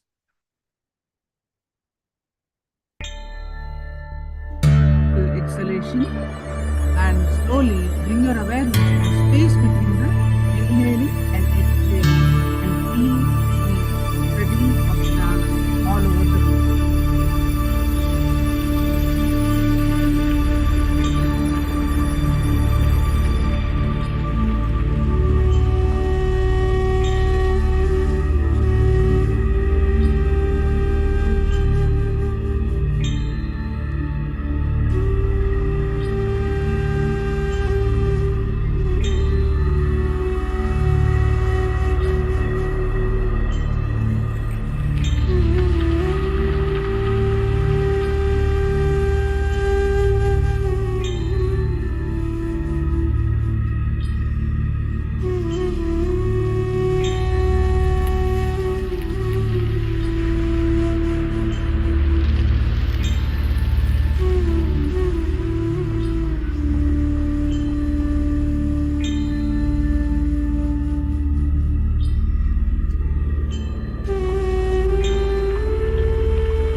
awareness to all four processes, inhaling, staying, spreading all over the body, and exhaling.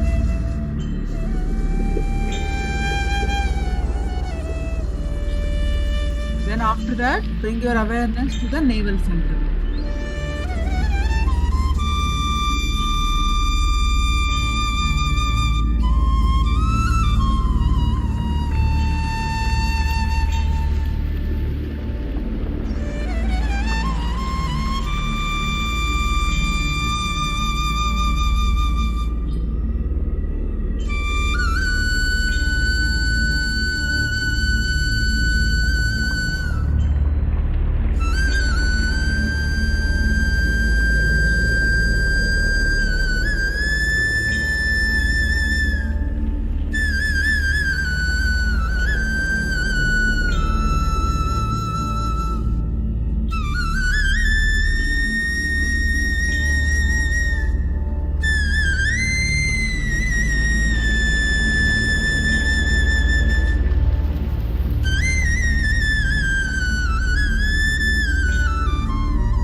Now, bring your awareness to all the 5 movements.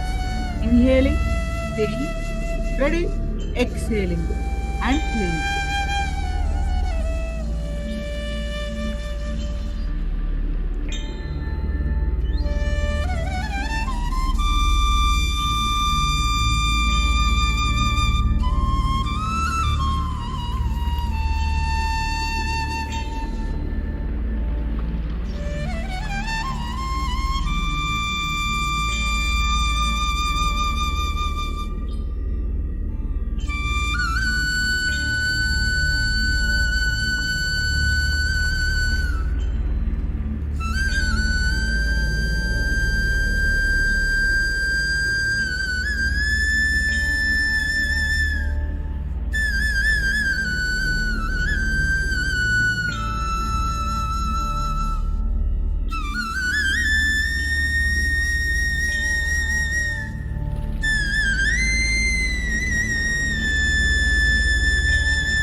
Yes, relax.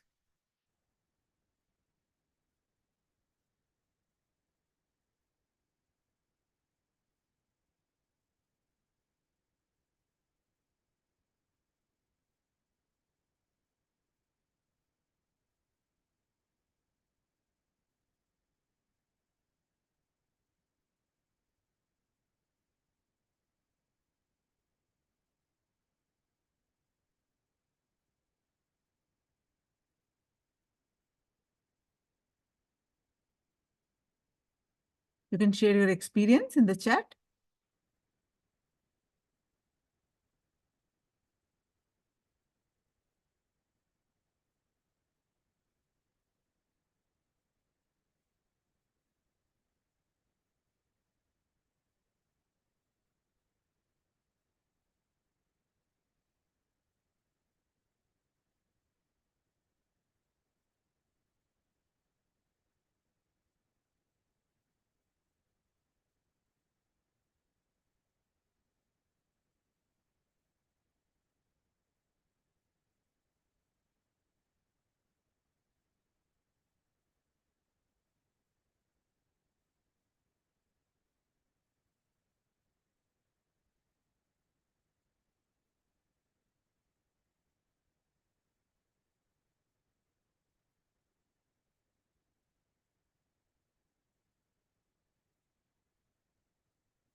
Now, if we look into that, what are the various barriers for a leadership to become Ishvaratva?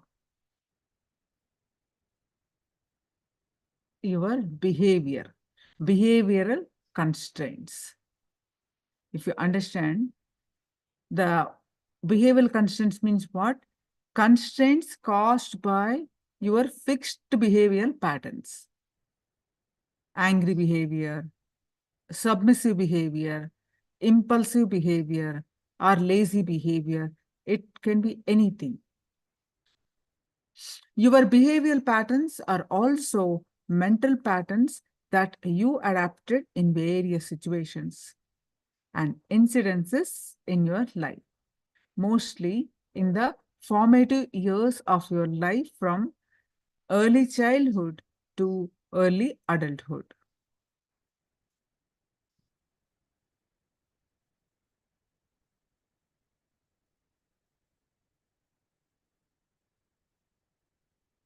These behavioral patterns limit the way you look at situations and people, and therefore limit your scope for performance and expressing a leadership to live your peak possible life.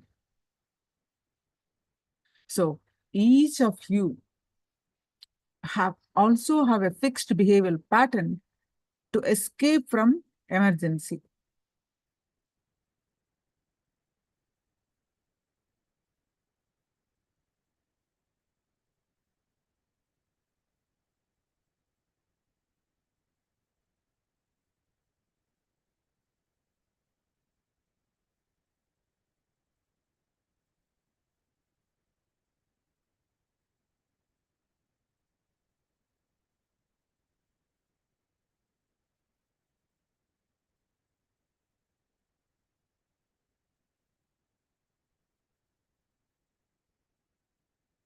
So now pick up one behavioral pattern, if you have, whatever you may have it, enact a situation while you express this pattern. For example, you get angry when others talk loudly. You feel helpless when you are given negative feedback, but negative feedback by your boss.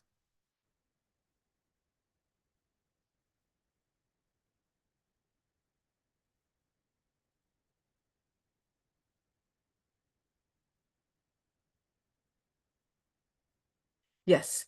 Now let's listen. Please do this exercise and then creating a new leadership consciousness. How to create a new leadership consciousness with the right understanding and being aware of that you can be established in a new leadership consciousness. Instead of being stuck with your fixed way of patterns, which give a limited ability to respond to situations in your life. You can be creative and spontaneous and acquire the ability to lead in any situation, anywhere.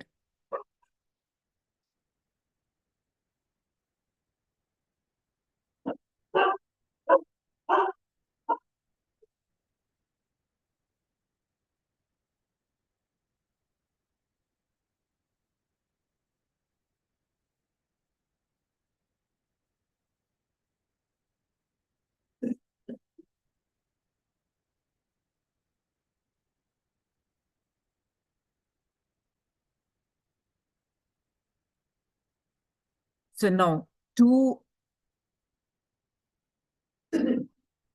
work on leadership consciousness, to become that, one of the greatest technique is laughter. Taking the fixed way of behavior, getting hold on us, you can combat with laughter.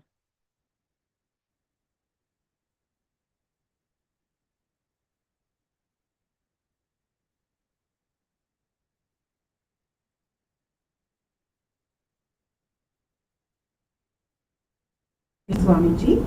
Swamiji will also give divine healing to all those who wish. During his visit, Swamiji will be conducting 2 meditation workshops.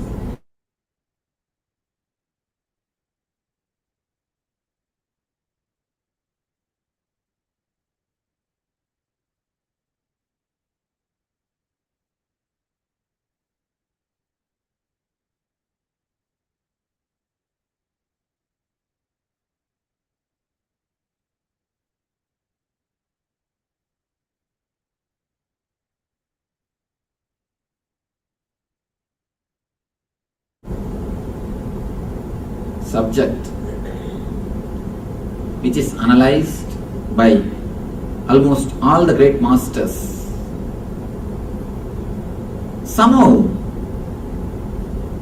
man never take notes of laughter as a meditation technique. Laughter is never considered as a spiritual quality because we associate spirituality always with seriousness. Spirituality is taken as something dead, something serious, something only for the people who have got long face. But according to me, spirituality is something to do with life. Always we think spirituality is for the people who are old. When you don't have anything else to do except knitting the sweaters, you need to take Bible or you need to go to church. There is a saying, go to church, don't wait to be carried by 4 men. We always wait to go to church. We don't actually go, we wait to be carried by 4 men. We always think religion is something for old. Religion is something to do with dead things. Whenever we think religion is for the people who are old, we make it too complicated, too serious. The juicy portion of spirituality is lost, but religion is not for only the old people. Religions based on fear are nothing to do with religiousness. There is 2 things. religiousness and religion. Just dead rituals are religion, and the juice which is inside the rituals is religiousness. The religions based on religiousness has always emphasized the beauty of laughter. They always use laughter as a technique to transform. But whenever religions grow based on just rituals, then you miss the whole juice. Religion is living thing. It is not part-time job. It is not only for the old people. It's a quality of your life. It is just total quality of your very life. Laughter is not taken note by the intellectuals or the serious guys because it is very simple. Anything simple we miss.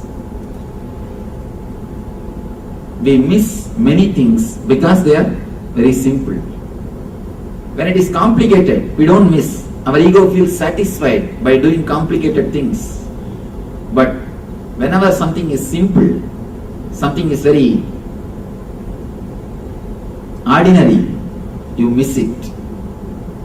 Anything very simple, it always escapes our eyes. You bypass it. You don't look into it. So many beautiful things can happen into you, into your being by simple laughter. And most intelligent communities of the world are the communities who have produced more jokes.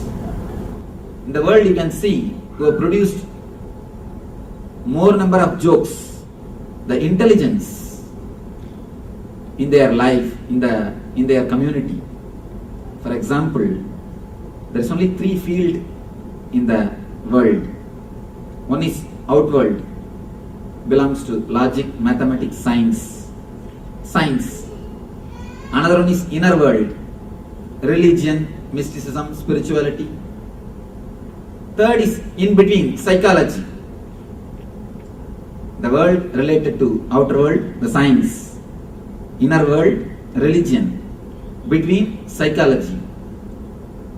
The outer world, if you see the top person, Einstein is one of the genius mind in the science, the field of science. Inner world, Jesus. Today, more than half of the universe is followers of Christ. Between, psychology. Father of psychology is Sigmund Freud. Jesus, Einstein and Sigmund Freud. According to my understanding, laughter and jokes play a major role in intelligence. Communities which created more possibilities to laugh, more possibilities to joke, more possibilities to open the energy, have created intelligent people. They have presented intelligent minds, genius minds to the world. Because when you laugh, your whole being opens up. A new kind of energy enters your being. Just a simple understanding about the jokes, how these jokes work, how the jokes make you laugh. Actually, when you listen to a joke, slowly, your mind is tuned to certain kind of rational thinking. You come to a conclusion, but the last word, the punchline, is always something beyond your expectation. The moment you listen something beyond your expectation, your logic is put off, your rationality is relaxed. Immediately you open and you burst into the laughter. A small story. One guy was trying to tell a joke to a group of his friends.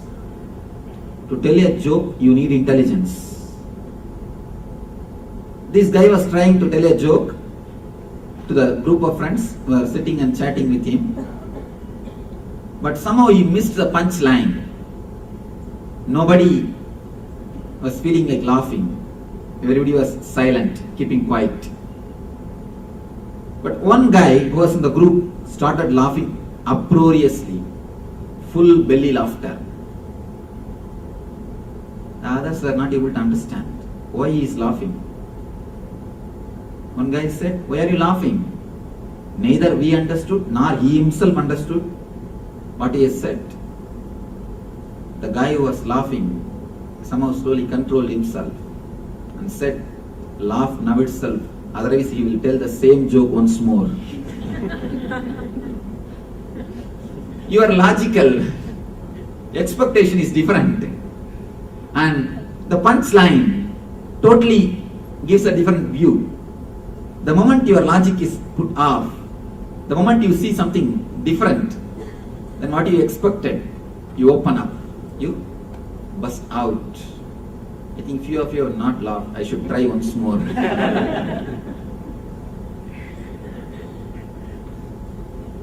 Whenever your logic is pushed aside, you open up.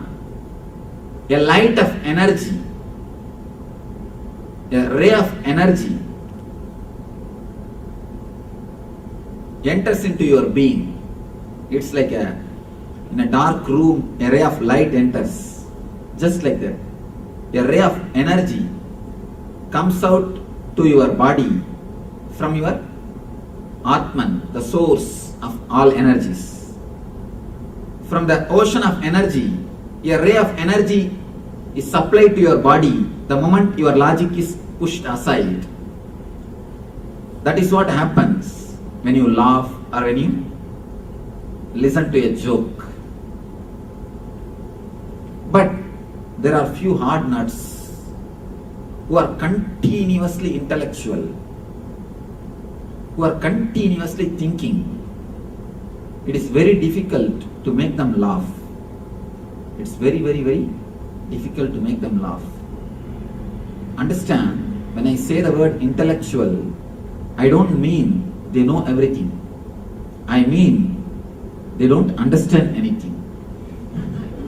They don't have sensitivity towards the reality. They are continuously thinking. A small story. There was a competition in India. If you don't laugh for 100 jokes, you will be given 10 lakh rupee. And 5 people will be made to sit. Those 5 will continuously crack jokes. You are supposed to stand on the dais without laughing. One guy entered the competition. Somehow he managed 40 jokes. But 40 jokes he was not able to manage. He laughed. Second guy entered and managed 80. The third guy, really hard nut to crack, managed 90. Even up to 95, 96. The people who are telling the jokes, they were not able to understand what is happening.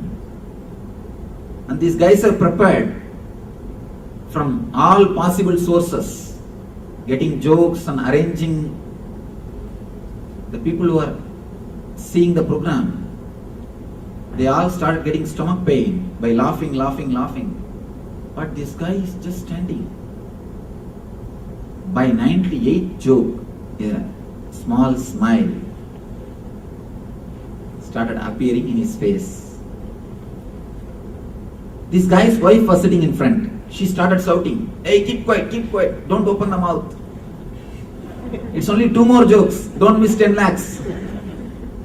Don't laugh, close your mouth." But somehow 99th, he was not able to control and laughed. Gave a full belly laughter, uproariously. The moment he came down from the stage, wife shouted at him, "Fool, you missed 10 lakh just by one joke. 1 minute, you could have shown your original face. Why did you laugh?" This guy said, no. Just then I understood the first joke. Hard nuts, don't think they are very intellectuals. When you don't have the sensitivity to the reality, when you don't have the sensitivity to what is happening around you, you keep your face long. And I tell you, really a man who is alive cannot keep long face. When you are continuously thinking, if your whole energy is sucked by your mind, if you are a great intellectual, just thinking, actually, if you become a great intellectual, you stop living. You stop living with reality. Only the guys who have become great intellectuals, who have disconnected themselves from the reality, they miss the whole joke of existence, whole universe. They miss the whole joy. They miss the whole play, because the existence is the ultimate joke. The existence is the ultimate bliss. If you have the sensitivity to live in this body, if you have the sensitivity to see the things around, if you have the sensitivity to hear what is happening, if you have the sensitivity to feel what is going on, you will see your life will be filled with laughter. Your life will be filled with laughter, because laughter is one of the important quality through which existence expresses itself. When you laugh for that one moment, you become one with energy. And there is a great story of Bodhidharma. When he became enlightened, the first thing which he did, the next thing which he did, the last thing which he did was laughing. When you laugh, you fall in tune with existence. When you fall in tune with existence, you start laughing. You may think, what is this? The story goes, Buddha came to give his everyday discourse early morning. 10,000 sannyasis are sitting in front of him. It is always believed Buddha had 10,000 enlightened disciples along with him, always traveling. So 10,000 enlightened disciples are sitting in front of him. One guy who is yet to become enlightened, this Bodhidharma, he has not become enlightened. Buddha, when he came, he brought a rose flower. He was just sitting without speaking, looking at the rose flower. He was looking. Suddenly he calls Bodhidharma and gives that flower to him and says, do you understand? Bodhidharma starts laughing uproariously. He neither gave a reply, I understood, nor he said, no, I have not understood. Just he started laughing uproariously. Buddha says, you understood, sit. And from that moment, Zen Buddhist scholars and Buddhist scholars are writing volumes after volumes. What has happened between Buddha and Bodhidharma? Why did he laugh? Why did he laugh? So many volumes have come out, but these volumes are all totally serious. According to my own understanding, what would have happened is a simple clarity. Bodhidharma would have been running, searching for the center of the consciousness, for enlightenment himself. The moment Buddha gave the rose, he has understood it is himself. So when he stopped searching, he got it. Then you would have laughed, oh, in what foolishness, in what rut I was wasting my life. I was searching everywhere myself except where I am placed, my own inner being. The moment he has turned himself towards his inner being, he has experienced his self and started laughing. The whole existence is nothing but a great joke. Nothing but a big joke. When you continuously think intellectually, you can't understand the whole play of existence.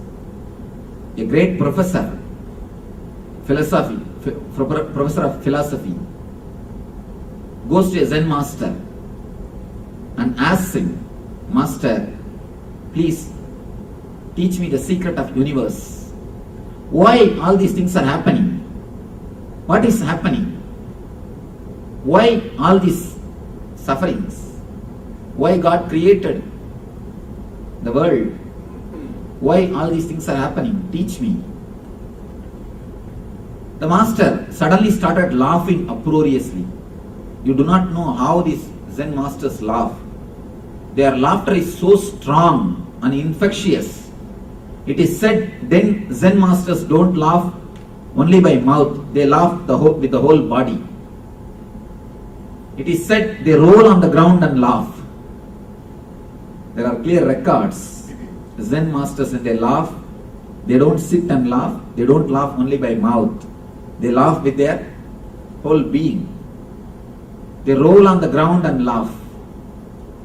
His laughter is uproarious, infectious. First few minutes, the professor was just feeling uncomfortable. What has happened? Why is he laughing like a mad? Of course, for thick heads you need few minutes. After a few minutes, slowly he started analyzing. After all, he is a master. He will not do anything without proper reason. After a few minutes, the laughter was so much, this guy is not able to control, he started laughing. The professor also started laughing. Because how long you can stand? How long you can stay? Either you have to leave the hall or you have to start laughing. There is no other way. So he also started laughing. Laughing. The story said, at one point, suddenly, the professor became enlightened and never stopped laughing till his death. Of course, logically we can't understand the last line because we are also professors. You may not do the job of professor, you may not be professionally professor, but we are professors by nature. So much of our energy is sucked by our head. So much of our energy is stored only in the head. We almost stopped living. There is a small scale. There is a small method to find out whether you are a professor or not. Being professionally a professor is nothing wrong. But being a professor 24 hours is something wrong. Being professor professionally is nothing wrong. Being professor 24 hours is something wrong. A small incident which happened really. One guy came to me and started literally weeping. He said that I am having marital problems. And he introduced himself as a doctor. I asked him, what your wife is doing? She is BABL. In India, BABL means lawyer. I asked, she goes to court regularly? No, Swamiji, she argues in the house itself. That is the whole problem. You see, if you are professional in your professional place, nothing wrong. But when you bring your profession in your life, then there is something seriously wrong. A small scale, a small method to find out whether you are a professor or not throughout your 24 hours.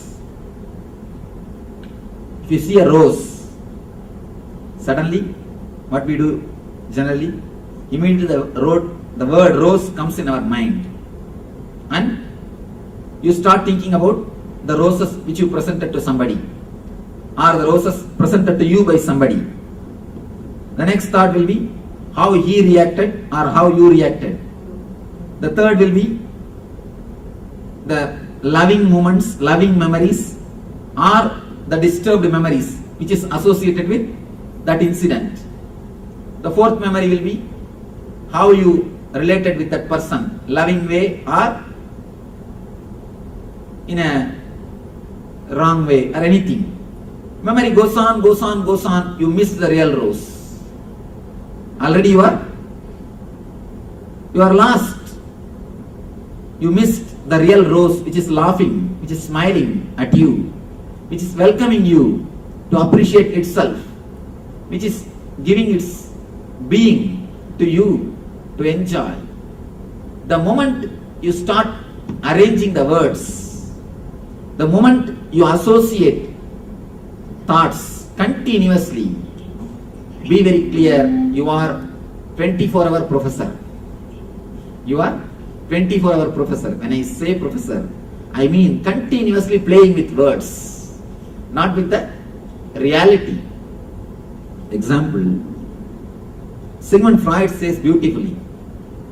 He says all our thinking is association.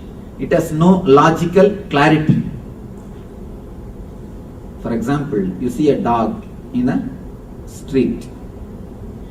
Suddenly you remember about the dogs which you have seen when you are a child. Suddenly you remember the teacher who taught you the lessons when you are a child. Then you remember where your teacher used to live. Then you remember the school. Logically, there is no connection between the dog which you have seen in the road and your teacher. Even though both of them have barked at you, there is no logical connection. But the mind associates. If you are continuously thinking based on association, not based on logic, then be very clear, you are professor, 24 hours professor. We lose the living connection, alive experience of existence. The story says the professor laughed, and he became enlightened. Never stopped laughing till his death. You may think how laughing can make somebody enlightened. According to Zen Buddhism, if you laugh just for 42 seconds continuously, 42 seconds continuously, you can become enlightened. Again, shocking thing. We are all laughing continuously, sometimes even 1 minute, 2 minutes, but we have not become enlightened. Many people may think. One thing, what Zen people say by the word laughter is a total laughter. When you really laugh, your mind stops thinking. For that 1 minute, for that 1 second, for that 1 chana, you fall between the gap of one thought and the other thought. You can do only one thing. Either you think or you laugh. When you laugh, you can't think. If you are thinking, the laughter is not total. If you are thinking or doing something else, then be very clear, laughter is not total. Your being is not totally into that laughter. Laughter brings you to the present moment. By thinking, you travel either in the future or you are worrying about the past. But when you laugh, automatically you are brought to the center. You are brought to the moment, to the present moment. You live, you experience the consciousness which is present. Even the doctors who have done research on the effect of laughter, they give amazing reports. They say, first thing, it slows down the aging process. The first effect of the laughter is it slows down the aging process. Aging process means getting old. You don't look very old. You can see there are few people, even after reaching the age of 70, 80, they look very young and healthy, with full of enthusiasm, spirit, and the curiosity to learn, the search to know things, alive, vibrant. There are few guys who are out by 40.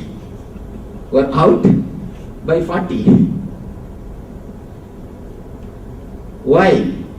The laughter is one of the important ingredients for your health. We add so many things to extend our life. Understand, laughter is one of the important ingredients. Many doctors who have done research on the laughter, they give testimonial, they give their proofs how laughter helps. The second thing they say, antidepressive chemicals are released in your system. Antidepressive chemicals, the chemicals which removes the depression from your body mind. The antidepressive chemicals are released in your system. Third thing, the important thing, they say, your body starts radiating the beauty.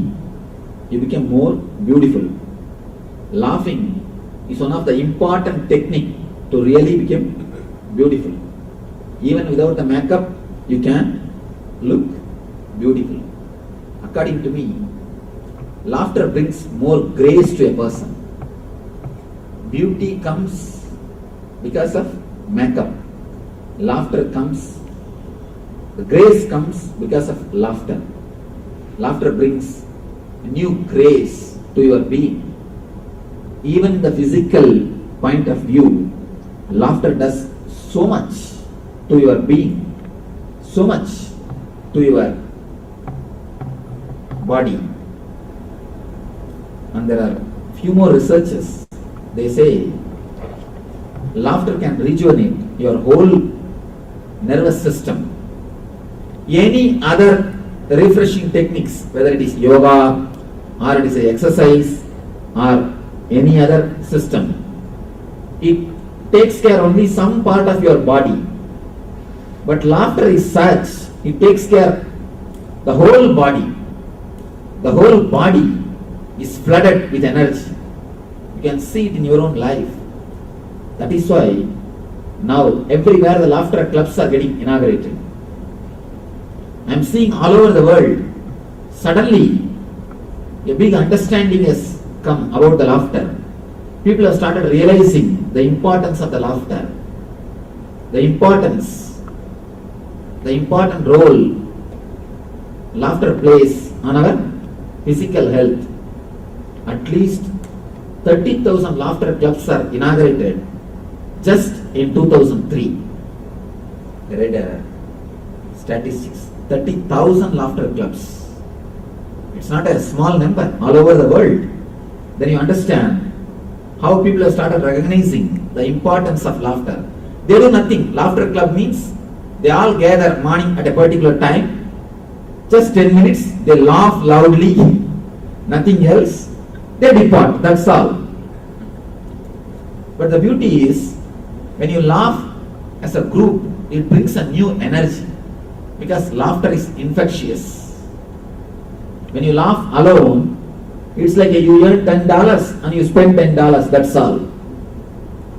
When you laugh as a group, just understand one small thing. 10 people, if they put $10, it will become $100. But all the 10 cannot enjoy the $100. Only one can enjoy that $100. If all 10 has to enjoy, means again it will come only $10. But if it's a energy, for example, 10 persons are putting 10 volt current, it becomes 100 volt. If all the 10 touches that 100 volt, all the 10 will have 100 volt current shock only. It is not that they will have only 10 volt. No. All the 10 will have 100 volt. So when this energy, each one receives the total effect of the group. As far as laughter concerned, according to my own understanding, when the 10 people put 10 volt current, not only it becomes 100, there is a new transformer which is called group consciousness is created, and the 100 volt becomes 10,000 volt. You put 10 volt and you receive 10,000 volt. The group consciousness means a deep love and understanding between the whole group. When you laugh, you show you are innocent. You open up to the new relationships. You show a positive sign to the next person. You show a green signal to the people who are around you. They can come into your space and you are welcoming them. If they allow, you are ready to enter their space. Letting somebody else to come into your space is the greatest technique to create any relationship. Why people suffer so much in aloneness? See, I have always seen the countries which are most depressed are the countries which are suffering the aloneness. Why you suffer so much with aloneness and loneliness? Because you don't have courage to open your space for others. I have never seen anybody suffering in aloneness or loneliness in India. Very rare. Very rare. People there suffer because of too much of crowd. Never by loneliness. Why? Somehow from the young age the techniques are taught to open up almost everything. The going to temples, doing group prayers, almost in every step you are taught to open yourself up for the others. Letting the others to enter into your space is one of the important techniques to extend your life and to live more. Because the doctors say, if you are alone, if you don't have good friends, there is every chance, there is more chance of you dying 8 years ahead of your time, scheduled time. They say 8 years is not a small time. 8 years you can die earlier than your schedule if you are alone and if you don't have good friends. There are statistics says, if you are retired early and you are not letting the people into your space, you are welcoming the heart attack, you are welcoming the cardiac problems. There are so many things, so many proofs, even in the medical field, which says letting the other people into your space or you entering into somebody else's space heals your mind, heals your being, gives you a fresh energy, gives you the fresh feeling. There is a book titled by me, the book title itself, Open the Door, Let the Breeze In. We are so much filled with insecure feeling. We continuously cover ourselves. Finally we make our own jail. The worm which creates a net for him to stay safely, finally he creates a jail instead of just net. And he forgets he is in the jail. Most of our houses have become almost like a graveyard. When you are alone, when you are not letting anybody into your space, when you are not entering into somebody else's space, when you are not sharing your space with others, your house is nothing more than a graveyard. It's a tomb. Maybe you are preparing it. Maybe you are getting ready. Be very clear. Laughter is a green signal for the other to come and relate with you. It's a wonderful signal which you are giving to the other. I am open to let you into my space. Laughter heals a lot of diseases, especially the diseases related to navel center and throat center. There are so many records. Of course, I myself have worked with the laughing meditation. I have seen so many people getting healed by this one meditation, and such a powerful meditation. Almost every person feels the effect except the 24 hours professors, and even they somehow open up because the group energy is such a infectious. You can't resist such a big group laughing. If you are alone or if you are only with your wife, you can tell, keep quiet, shut up, behave yourself, something you can tell. If you are just with your kid, then you can say, shut up, sit quietly, behave yourself. But when you are with a whole group, you cannot resist. It is too infectious. See the children. Have you seen a single ugly kid in the world? Not only in our country. Look at all the cultures. Even in Ethiopia, where kids are suffering due to poverty, where there is no food. Even in Ethiopia, they may be lean and thin, but you can never see an ugly kid. Have you seen any single kid who is ugly? No. Have you seen single grown-up man who is beautiful? No. Why? You lose the spontaneous laughter. When a kid laughs, the whole body vibrates. Whole body vibrates. Kids never laugh only by mouth. They laugh with the whole body. Their laughter is with the whole body. When you laugh through the whole body, your whole body is flooded with energy. That is why kids are so alive. But we people, we are actually jealous with kids. Never think you are helping your kids. You have a subtle kind of jealousy. That is why you again and again control. Keep quiet, behave yourself, sit straight. Sit in a corner. Who asked you to draw in the wall? Where is your book? Study. Why do you think you shout?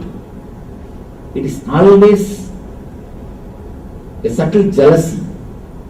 You will not be able to put up, you will not be able to manage the energy bubbling. You are actually jealous. That is why we always control the kids. Once they become dull, dead buffalo, then we feel, we produced our what? Child. Or your next generation. We feel comfortable once we make them dull. When they laugh, their whole being vibrates. That is the reason we feel little jealous. So much of joy, it is too much. It is too much. If you are laughing in the house, then you can say always, you can tell the people, keep quiet, enough. Behave yourself, it is too much. But when you are laughing with others, you cannot say. The whole group is infectious. That is why the laughter clubs have become the place for therapy and getting healed. According to me, laughing clubs are more religious than any other church, any other temple, any other mosque, any other synagogue. Because laughing clubs are creating more life, more energy, more positivity into the world. In our ashram, we have a place called Laughing Temple. The place itself is named as a Laughing Temple, where I conduct regular discourses. Somebody asked me, what is this Swamiji, new name? Laughing Temple. I say, in this place you are supposed to offer laughter as your offering. That is why I have named this place as a laughing temple. Laughing is one of the greatest religious quality. Sense of humor is one of the greatest expression of enlightenment. According to me, there is no enlightened master who has not expressed this one quality, the sense of humor. There are so many enlightened masters. You see, some master expresses the love, somebody expresses the compassion, somebody expresses the silence, somebody expresses the great intelligence, somebody expresses by dancing. If you see the Krishna, he always sings and dances. If you see Buddha, he is silent and graceful. If you see Mahavir, always meditating. If you see Rama, always living righteousness. Every master expresses one quality, but here is one quality which all the masters have expressed. This must be the basic quality of enlightenment, sense of humor. Every master who is born, every enlightened person who is born on this planet Earth has expressed a beautiful sense of humor. Ramakrishna's books, if you read Bhagavan Ramakrishna's books, the direct recording of his teachings, there is a beautiful book called Gospel of Sri Ramakrishna. Every other page you will see a bracket, everybody laughed, everybody laughed. After every other page you will see a small bracket, everybody laughed. And actually the translation is done with a very polite way, because in original Bengali he used to speak in a very slang language. He spoke all his teachings in original Bengali. The original Bengali, if you read, you will be shocked. Is it Ramakrishna who is speaking? He is a very simple type of person. He is not high intellectual. He doesn't know how to use those cultural terms or how to present things. He is very hard. It is just a heart-to-heart gossip. I always tell people, more than a word gospel, gossip is the right word for his teachings. Because it is something to do with heart-to-heart. He is so innocent, so simple, and all sorts of dirty jokes. You can never expect that an enlightened man can make so many dirty jokes. He gives all sorts of dirty jokes. One of his disciples, he asked, if you read the original Bengali version or an intimate reminiscence with him, you can understand what all the type of jokes he makes. One of his disciples is asking him, Master, you are an enlightened one. Why are you making such a dirty jokes? He says, what? I just tell jokes. You make it dirty. What can I do? I just tell jokes. You feel it is dirty. What can I do? That's the beauty of innocence. Beauty of enlightened masters. He says, when you speak in a cultured way, it means you are editing your words. Two things will start happening. First, verbalization, then editing, you present it. But when I speak with my people, I don't edit. When I am speaking to the public, when I am speaking to the common man, a newcomer, I give an edited version, censored version. When I speak, when I open my heart to my own people, to a group of seekers, I give the uncensored edition. He says, I just tell jokes, you make it dirty. Beautiful thing we need to understand. It is we who make anything dirty. It is we who make anything dirty. For him, it is everything normal, simple. Of course, according to me, Ramakrishna is one of the greatest master who has used laughter itself as a meditation technique. And there is a record, a reminiscence of his disciples.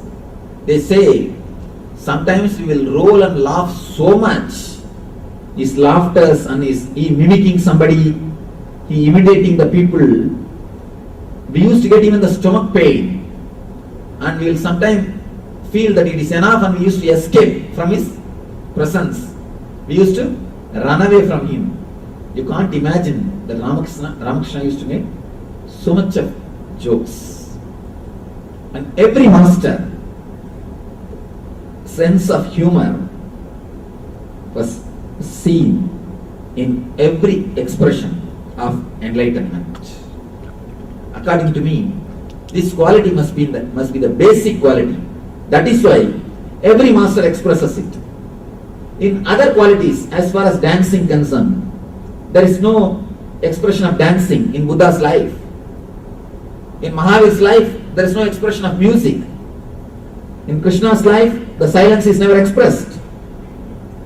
In every master's life, something is missing. But as far as the sense of humor concerned, it is expressed in all the great masters' life. And moreover, if you see the masters laughing, you can see the ultimate expression of existence. One master, great enlightened master, used to tell his disciples, meditate on me as if I am laughing. Meditate on my form of laughter. Somebody asked him, why master? What is the speciality? What is the speciality? He says, a miser will be in his optimum energy. He will be in his maximum energy when he is counting the money. People never get tired counting money. Have you seen? Even if it is somebody else's money. In the bank, even if you are working in the bank, people never get tired of counting money. A miser will be in his optimum, in his maximum when he counts the money. A womanizer will be in his optimum, in his maximum when he is enjoying women. The same day, enlightened man will be in his optimum, will be in his maximum. He will be in his total energy when he laughs. Because for that moment, he is directly expressing the existence. There is one of the important saying by Zen Buddhist master. Somebody goes to him and asks, Master, always you say, whatever is done by you is different and whatever is done by us, it is different. If you yell at us, you say it is good for us. You say it is expression of compassion. But if we yell at somebody, you say it is expression of anger. Whatever we do, you find some fault.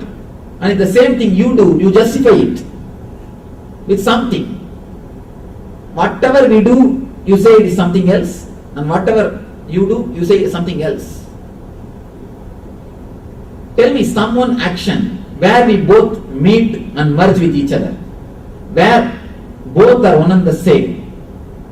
Master says a beautiful thing. He says, if I touch a rose flower, I am totally different. And the rose flower also feels totally different. If you touch a rose flower, you feel totally different. And rose feels totally different. Because your sensitivity is very less, my sensitivity is too high. When you touch a rose, only half of your being touches. And the same way, half of the rose's being responds. But when I touch a rose, my whole being feels it. That's why the whole rose responds to it. There's one important thing in Zen. They will make a lawn, grass lawn around your house. You have to go to the house and come back only walking on the lawn. If you don't make the path on the lawn, if a grass does not die by your walking of 1 year, only then you will be initiated into monkhood. The important thing we should understand, they say, if grass does not die by your walking, then you are qualified to become a monk. Means, You become so graceful, so vibrant, filled with positive energy. Grass never feels hurt by your walking. Grass should never feel hurt by your walking.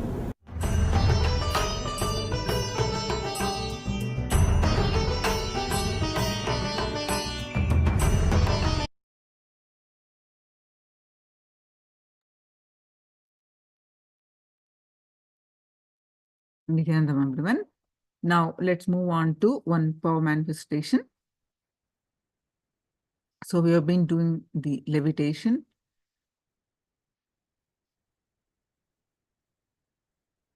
So post your powerful cognitions from Living Enlightenment book.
Yes, now please sit straight, tie your eyes with eye band.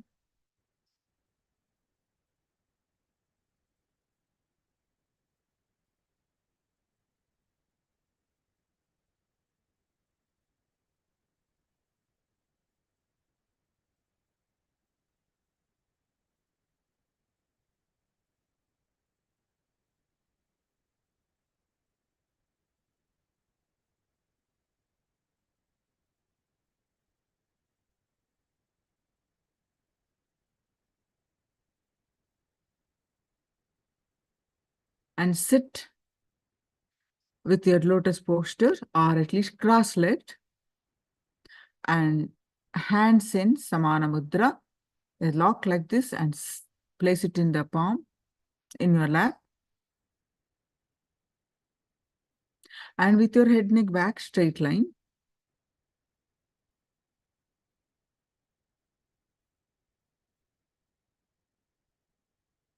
And now start chanting the Mahavakya.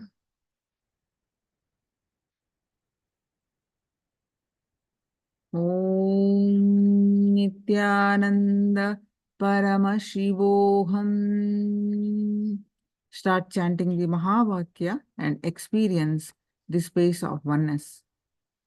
In the space of oneness, I declare to levitate, to lift off the ground.